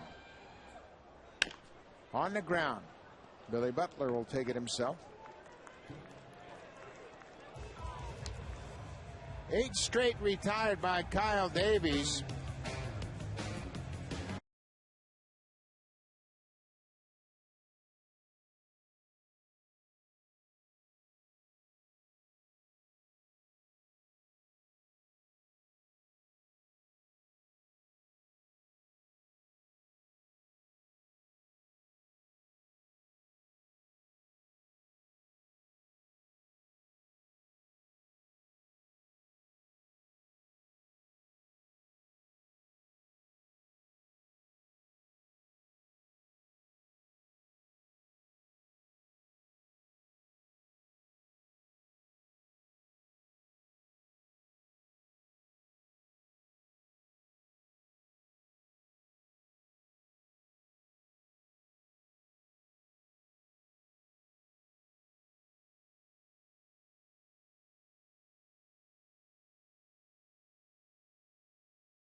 That's having an impact on the people around you. You can log on to BlueJays.com to nominate a community leader.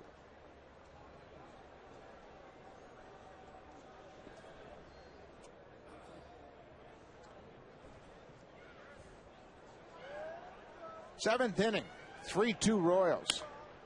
Pop-up. Betancourt lifts the high pop-up. Gonzalez catches it behind second. Quick out. It's interesting. When Camp came into the ball game, he had allowed 1 fly ball out so far this season. He's allowed 3 since he came in with 1 out in the top of the 6th.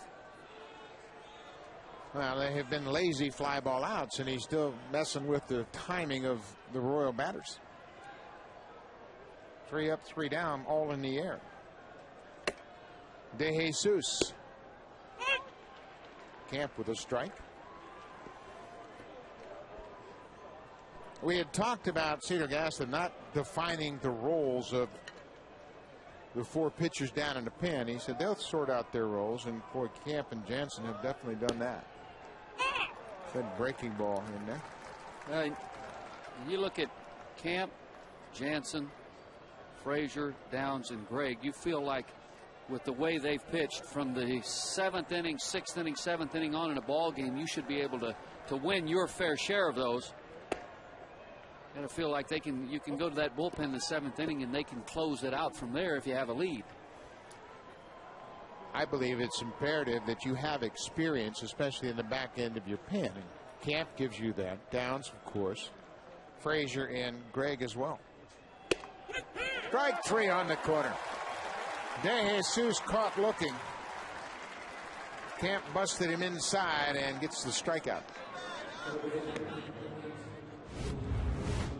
Just exactly what he wanted to do. Start it just off the plate and let it come back to the inside corner. The hitter recognizes the ball is inside, gives up on it, and the late movement gets the call, strike 3. Sean Camp has retired all 4 batters he's faced.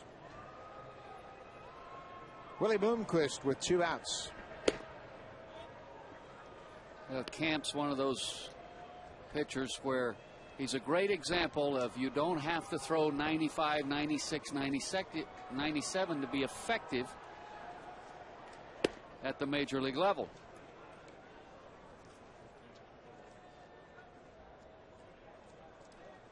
Kind of reminds me a little bit of Dennis Lamp. Lamp's sinker slider. Of course, had a great year in '85.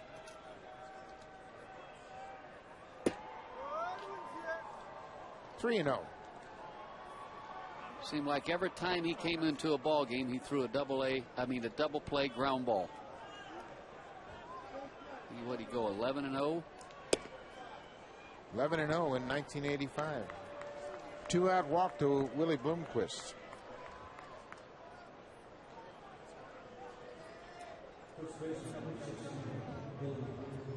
One-run ball game here in the top of the 7th inning. 2 outs. Jose Bautista over to you would give some instructions to the pitcher. Now this is where they're going to have to keep an eye on Bloomquist. If he's ever going to run, now's going to be the time. You have a right-hander on the mound, although Sean Camp does have a quick move to first base, but a better matchup than with the left-hander Evelyn. Well, he is quick. Spins and fires, and you know, even the movement on his fastball takes it right to the bag. A good throw for Overbay to put the tag on the base runner.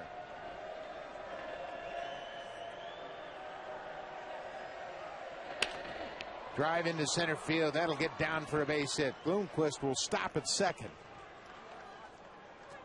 Butler has his first hit of the night.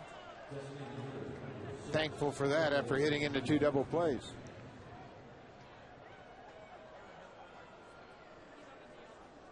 First and second, Jose Guillen will face Sean Camp. Well, an important situation for Sean Camp and the Blue Jays here. Guillen, a tough hitter, and he's been swinging a hot bat on this road trip. And with the way that Kyle Davies is pitching,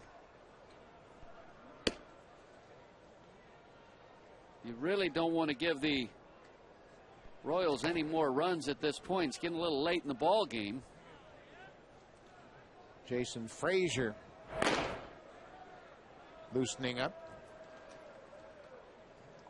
It's the one plus side to it if you're the Jays, is that in the event that the Royals have to use their bullpen, that bullpen's off to a very rough start. Anybody but Soria down there. It's really kind of been a coin toss. Guillen with 2 on and 2 outs. Camp makes good pitch, big cut on, but missed by Guillen. And Guillen, most certainly with a lot of pop in that bat and with one swing, could make this a pretty comfortable game for the Royals. That last pitch, like Camp took a little bit off of it and had Guillen out in front.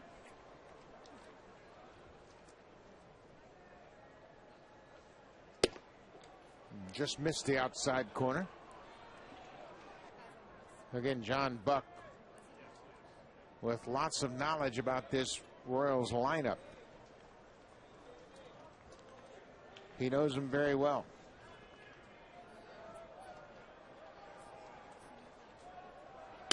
On the ground, Bautista takes the big hop, which has plenty of time, and Camp gets out of it. Vernon Wells will start things in the bottom of the 7th. He hit his 7th home run earlier in the game.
pitches for the lead in the American League. Hey, Vernon Wells gets a curveball up and out over the strike zone, and he didn't miss it. Ball was hit a long way, and his bat is back to having that special sound that it had a couple of years ago prior to the injury. What did George Bell say about those? He hit it right on the face. Hit in the face. No, he swinging a drive toward left field. Meyer was not going to get it. One hops off the wall. Vernon Wells around first. A leadoff double for Vernon Wells to start things here in the 7th. Boy, that ball is really jumping off of his bat right now. Ball hit on the line and so hard the left fielder had no chance. There you heard that special sound, and it got to the left field wall in a hurry. Boy, he's a good up hitter, and that ball was up, and he was all over it. Lyle Overbay now with a chance to move the runner. A walk and a strikeout. Tying run at second base.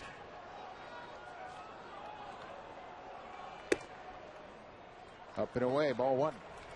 George Bell had that special sound, too, for a number of years. Well, Wells with the home run in the 4th now has disconnected for his 300th career double. Outside corner. Boy, here's where a pitcher knows exactly what Overbay's got on his mind, and Davies is working him away. And that's where, as a left-handed hitter, you have to be able to go out there, take that ball on the outside corner, and make sure you get around it and roll your hands over and put that ball on the ground to the right side. A good cut, but he found it straight back. Now you really got to grind. Josh Roop starts to loosen up for Kansas City. Davies, just 78 pitches. He has really been efficient as he works here in the 7th. Last time out at Detroit, he threw 99. He's held the Blue Jays to just 3 hits. Popped out of play. This is when you are scuffling, you really need to deliver at a minimum something to right side just to move Wells up. Well, he's had a couple of pitches to do it with. One he took, the other one he fouled back. Wells is at second. A ball and 2 strikes. Up and away, and he's steady diet of pitches away to Overbay here.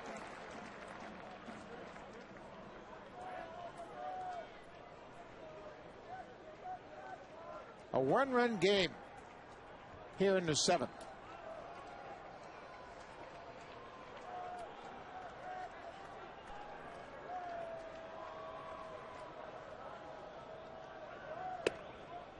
Ooh, close, but Davies didn't get the call.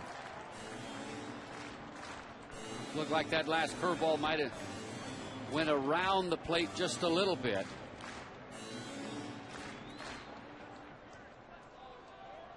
Full count. Vernon Wells with the leadoff double at second. Just don't get beat with the fastball right here if you're Lyle Overbay. Swinging a drive to right center. Long run for Ankiel on the warning track. He dropped the ball. Wells is tagging. He goes to third base. Overbay will get to second. Rick Ankiel got to it just shy of the wall in center and then dropped the ball. Well, the fastball to Overbay, after everything away, tried to go inside and left it out over the plate. Just got under it enough it stayed in the ballpark. A great effort by Ankiel. It looked like at that point he should have made the catch. Got to the ball, and it looked like maybe he wasn't quite sure about where the wall is, and pulled up a little bit and misplayed a long fly ball off the bat of Lyle Overbay. Overbay credited with a double. Up and in to Bautista. Long run for Ankiel, and he got his glove on it, but never really had control of the ball. He ran a long way. Give Overbay credit for pulling that ball, and he hit it deep to center field. Bautista. Ground ball up the middle, and it's kept on the infield. 1 run scores. Throw behind Overbay. Safe. Callaspo, a heads-up play, kept the ball on the infield and tried to get Overbay rounding third. Tie game.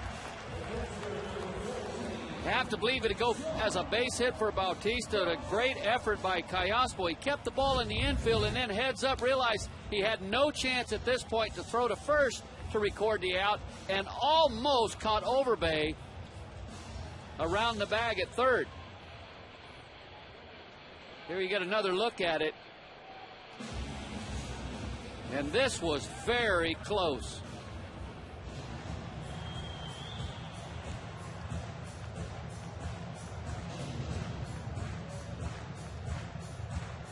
Boy, Overbay threw on the brakes just in time. The Blue Jays have tied it here with 3 hits in the 7th inning. Brendan Wells with a leadoff double to left. Lyle Overbay with a booming double to center. And an infield base hit, RBI base hit by Bautista. Ties it here in the 7th. Davies got a visit from the pitching coach, Bob McClure. Bautista's at first, Overbay's at third for John Buck. 5 hits now for the Blue Jays.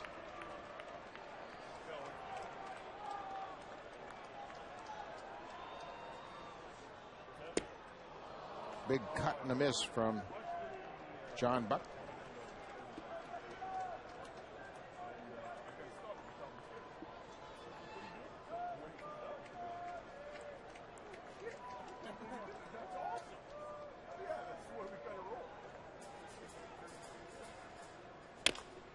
Tapped on the ground. Here comes Overbay home. He's going to score another infield hit.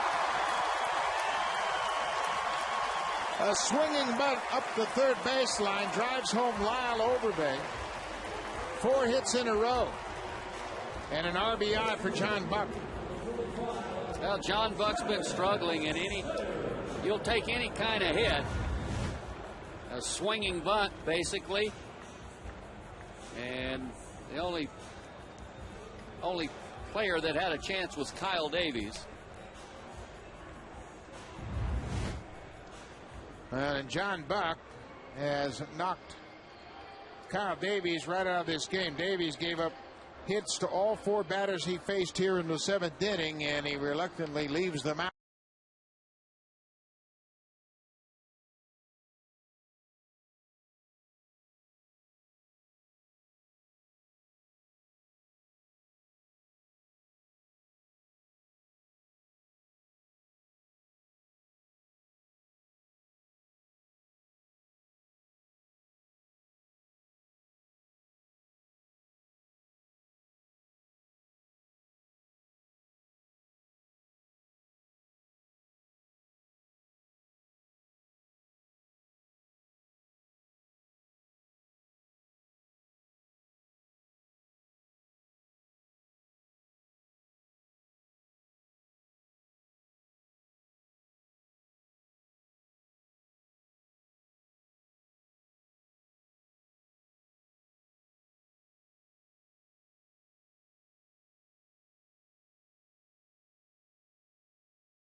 Kyle Davies leaves the ball game here after facing 4 batters in the 7th, and boy, he was throwing the ball well.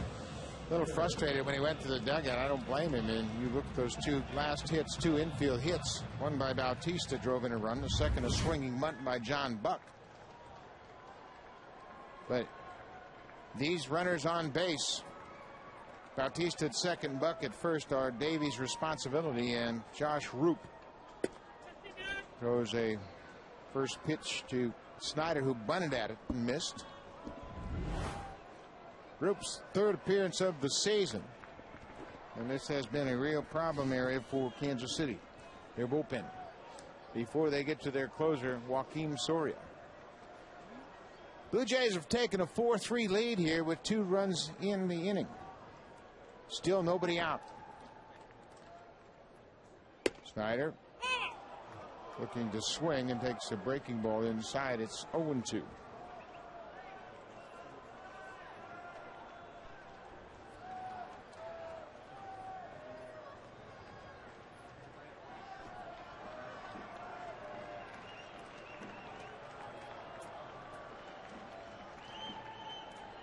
Swinging a base hit to left field.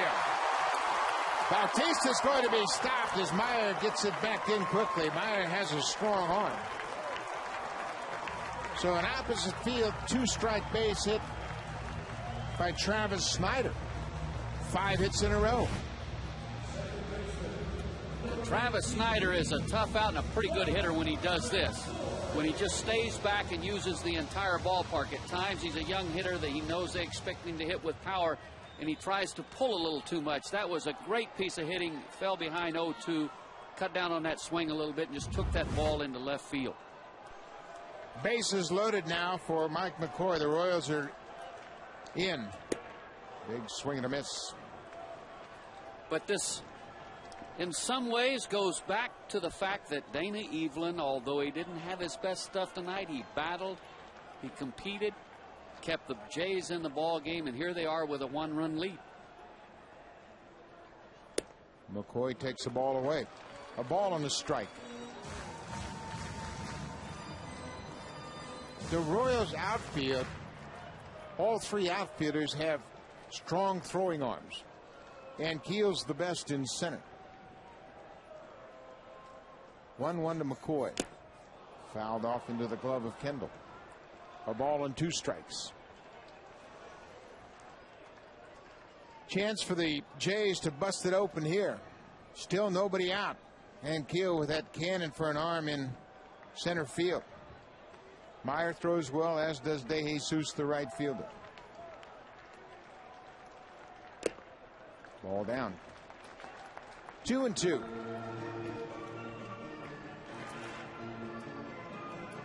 Vernon Wells started it with a leadoff double, his 300th career double. Then Overbay doubled off the glove of Rick Ankiel in center. And then Bautista and John Buck delivered RBI infield base hits. Breaking ball inside corner. Josh Roop came with a front door breaking ball and froze Mike McCoy.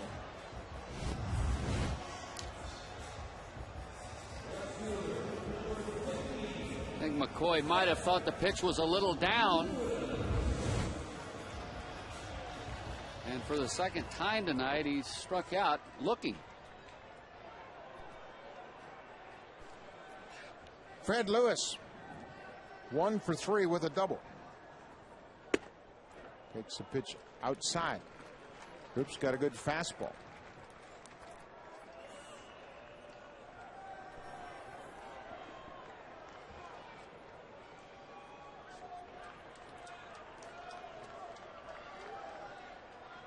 Four-3, Jays lead it.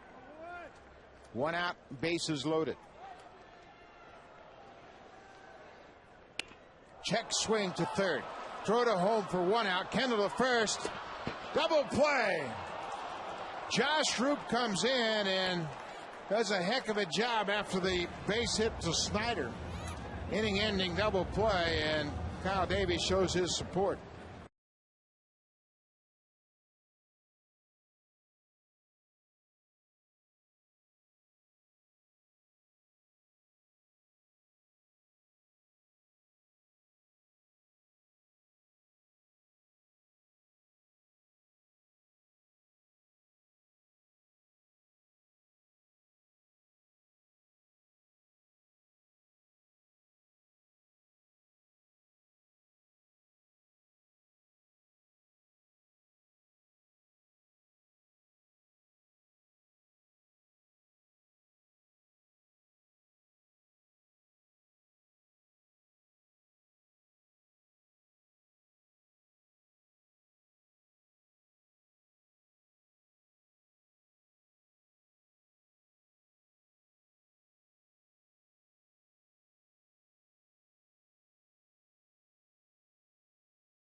to Butler to get out of a bases loaded jam with just one out, but things don't always go as planned. Here, Kendall's looking fastball. Lewis tries to check his swing, puts it in play, and they end up with a double play to get out of a serious jam. And, you know, I'm not so sure if Lewis doesn't make contact that Kendall catches that ball. Yeah, I doubt if he's going to catch it. He was looking fastball, got surprised he was getting a breaking ball, and then basically Fred Lewis saved Jason Kendall because of that check swing. Jason Frazier comes out of the bullpen now, pitching here in the 8th. Jays are up by a run, 4-3. Sean Camp, another good outing, inning and 2/3 of 1-hit relief.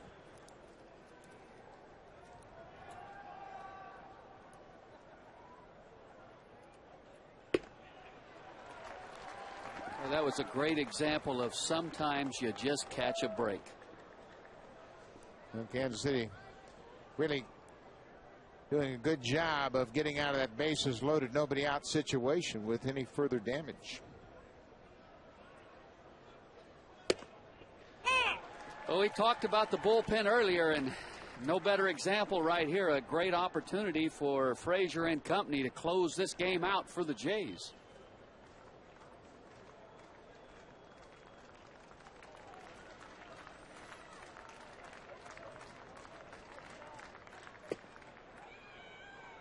Ball down. 2 balls and 2 strikes on the leadoff batter here in the 8th inning, Alberto Callaspo. Callaspo's had another good night at the plate.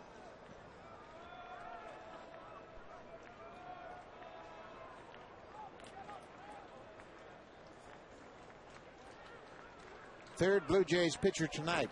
Even 5 1/3. Camp in an inning and 2/3, and now in the 8th, Jason Frazier. Good fastball right on the corner. Well, it's all about location.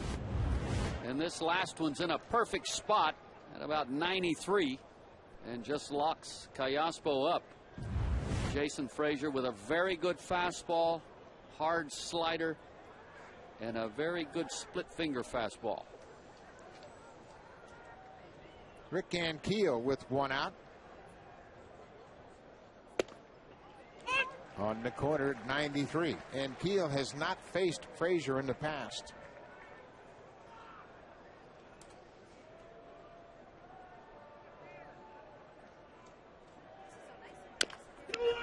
On the ground at first. It's a fair ball. And there are 2 quick outs. And Keel wasn't sure that was a fair ball, but Overbay had plenty of room to make the play. This copyrighted telecast is presented by authority of Rogers Blue Jays Baseball Partnership and may not be reproduced or retransmitted in any form. And the accounts and descriptions of this game may not be disseminated without the express written consent of Rogers Blue Jays Baseball Partnership. 2 down here in the 8th.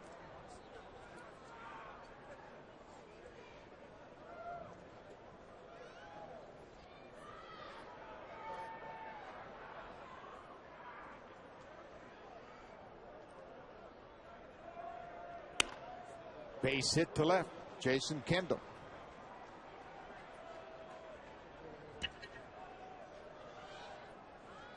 Kendall with 2 hits tonight.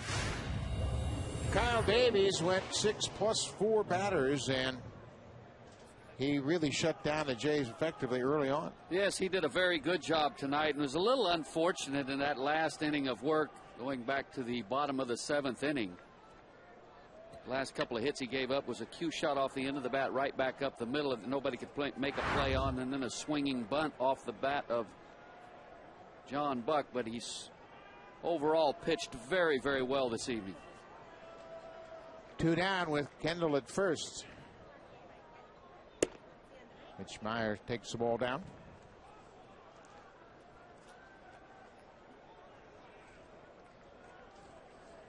Meyer 0 for 2 with a sac fly. His sac fly in the second made it 2-1. Put the Royals out in front early.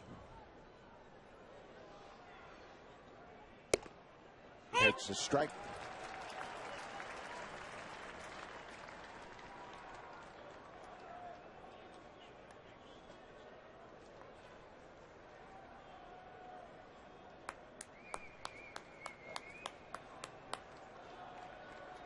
One ball, one strike.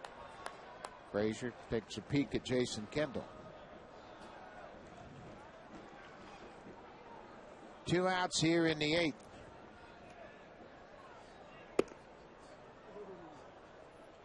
Two balls and a strike.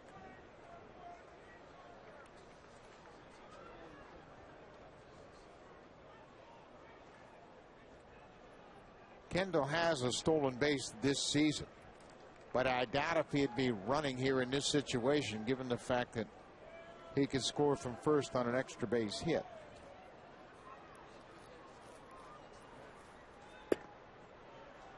Three and one.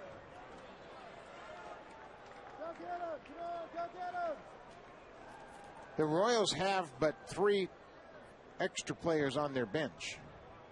They might only have 2. We're not sure if Scott Podsednik had made his flight and gotten back into town, but Ryan Pena, the switch hitter, and left-handed hitting Alex Gordon.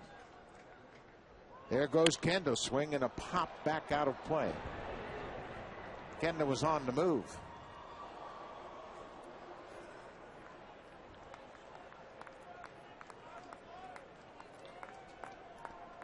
You would think that Trey Hillman is looking at that Willie Bloomquist spot in the lineup, the number 2 spot, maybe to send Alex Gordon up to the plate, is trying to figure out how he can utilize a thin bench.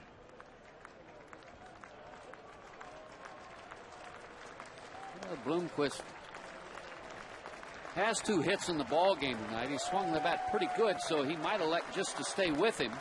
Probably situation will dictate. 3-2, and Myers swings and drills it, but it's going to hook into foul territory.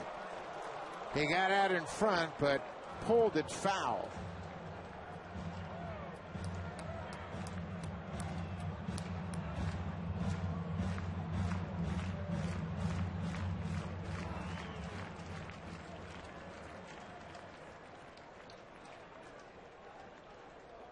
Frazier on in relief here in the 8th. Sean Camp is the pitcher of record. The Jays have taken a 4-3 lead here with 2 in the bottom of the 7th. There goes Kendall. Full pitch, full count pitch into center field. 3 outs. Jason Frazier comes on and gives it up a 2-out base hit, but nothing more. Jays lead at 4-3.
Music provided by Universal Canada.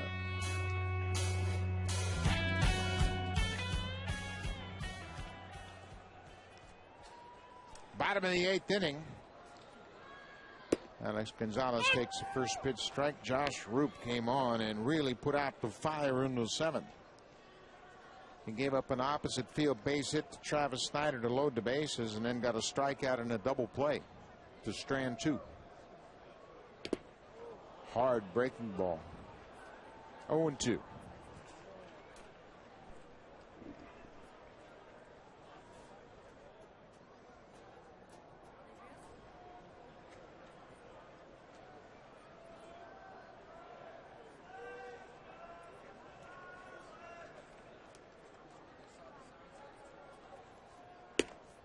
Up and away.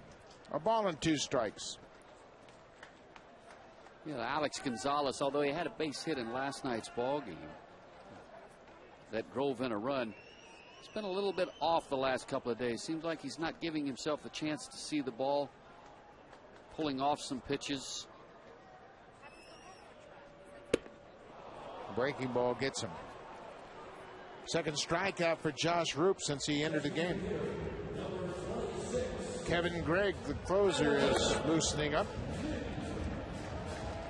Yeah, sometimes as a hitter you hit a few home runs, you have 11, 12 extra base hits in the early going, and you start trying to hit for power and start pulling off pitches. Looks like Alex Gonzalez may be doing that a little bit right now. Adam Glynn. Breaking ball in front of the plate, bounces off the catcher. Lind had a sac fly in the first inning that drove in the first run of the ball game. Then the Royals took a 2-1 lead in the second, added a third run in the third. Cut on and missed.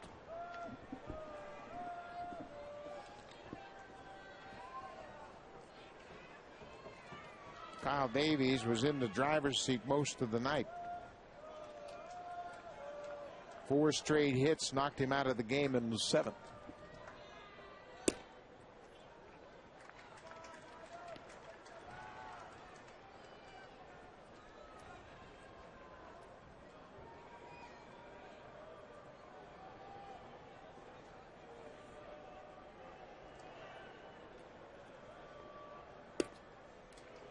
Down 3-1.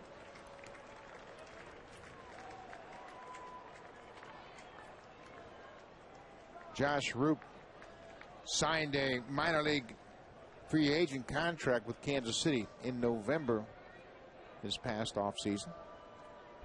3-1. Swinging a drive towards center, and Keel will get over and get in front of it and make the catch.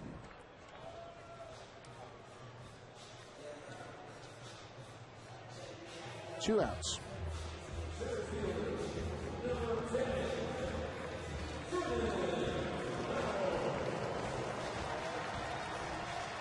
Vernon Wells with another big offensive night. His 7th home run of the season and his 300th career double.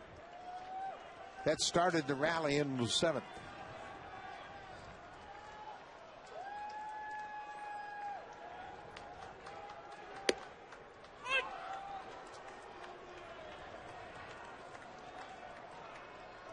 Wells was tied for the league lead in total bases with Kansas City's Jose Guillen.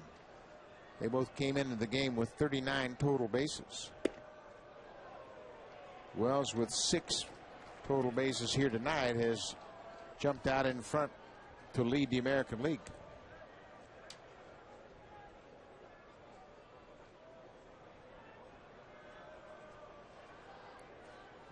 One. Swinging another drive down the left field line. Wells around first. Off the wall, Meyer plays it, and Vernon Wells has a 2-out double. He's on fire. Well, do you think the man right there is seeing the baseball large, as they like to say? It's a pitch that stays up a little bit, but he is so quick right now, he can wait so long before he has to commit. And has his 2nd double of the night, and now 8 total bases on the evening. 47 total bases. That leads the majors. And Josh Roop will give way.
27-year-old Dusty Hughes comes out of the Royals bullpen to face Lyle Overbay. Man at second and 2 outs.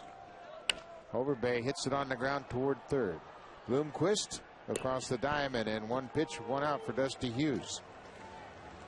Vernon Wells with a 2-out double, but he's stranded. 301 career doubles for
continued. A lot of action around the NHL. Certainly they'll recap this game. Connected right after the ball game. Kevin Gregg on, looking for the save. He is 3 for 3 in save opportunities this year. Been outstanding out of the bullpen for the Jays, and they're looking for him to close it out tonight. 5 1/3, 6 strikeouts. 9-1-2 for the Royals here in the ninth. They're down by a run. On the ground to third. 1 out.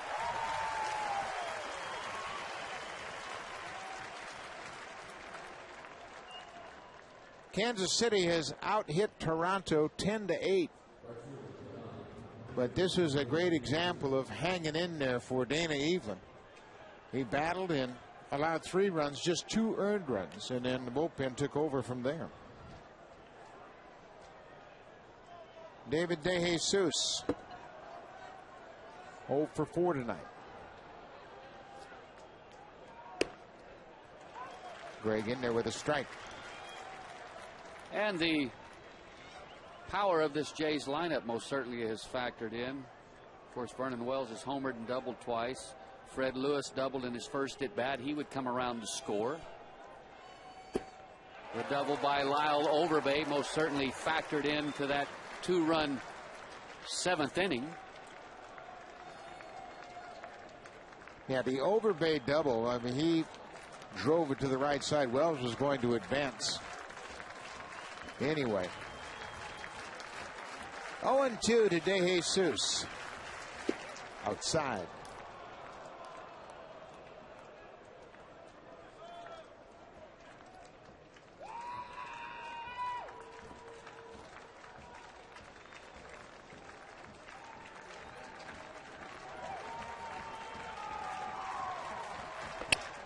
Broken bat on the ground right to McCoy. 2 outs.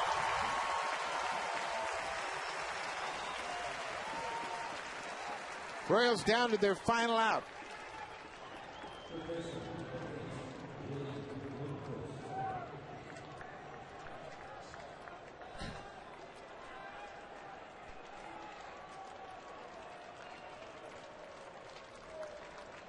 Willie Bloomquist has had a good night. been on base all 4 times he's come to the plate.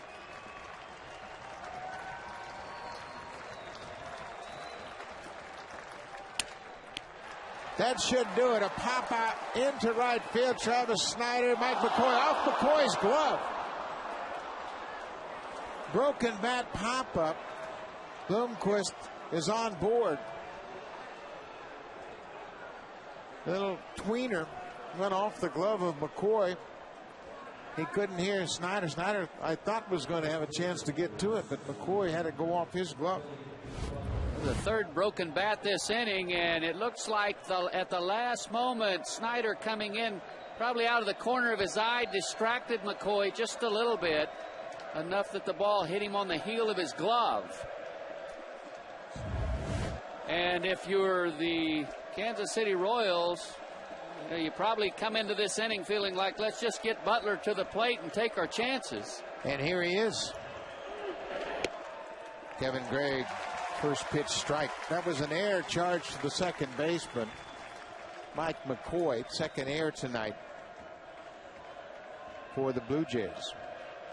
4-3. Blue Jays lead at 2 outs in the ninth. Now that's a tough error, especially when you consider you got an ex-fullback bearing down on you out there, coming in from right field, and Travis Snyder.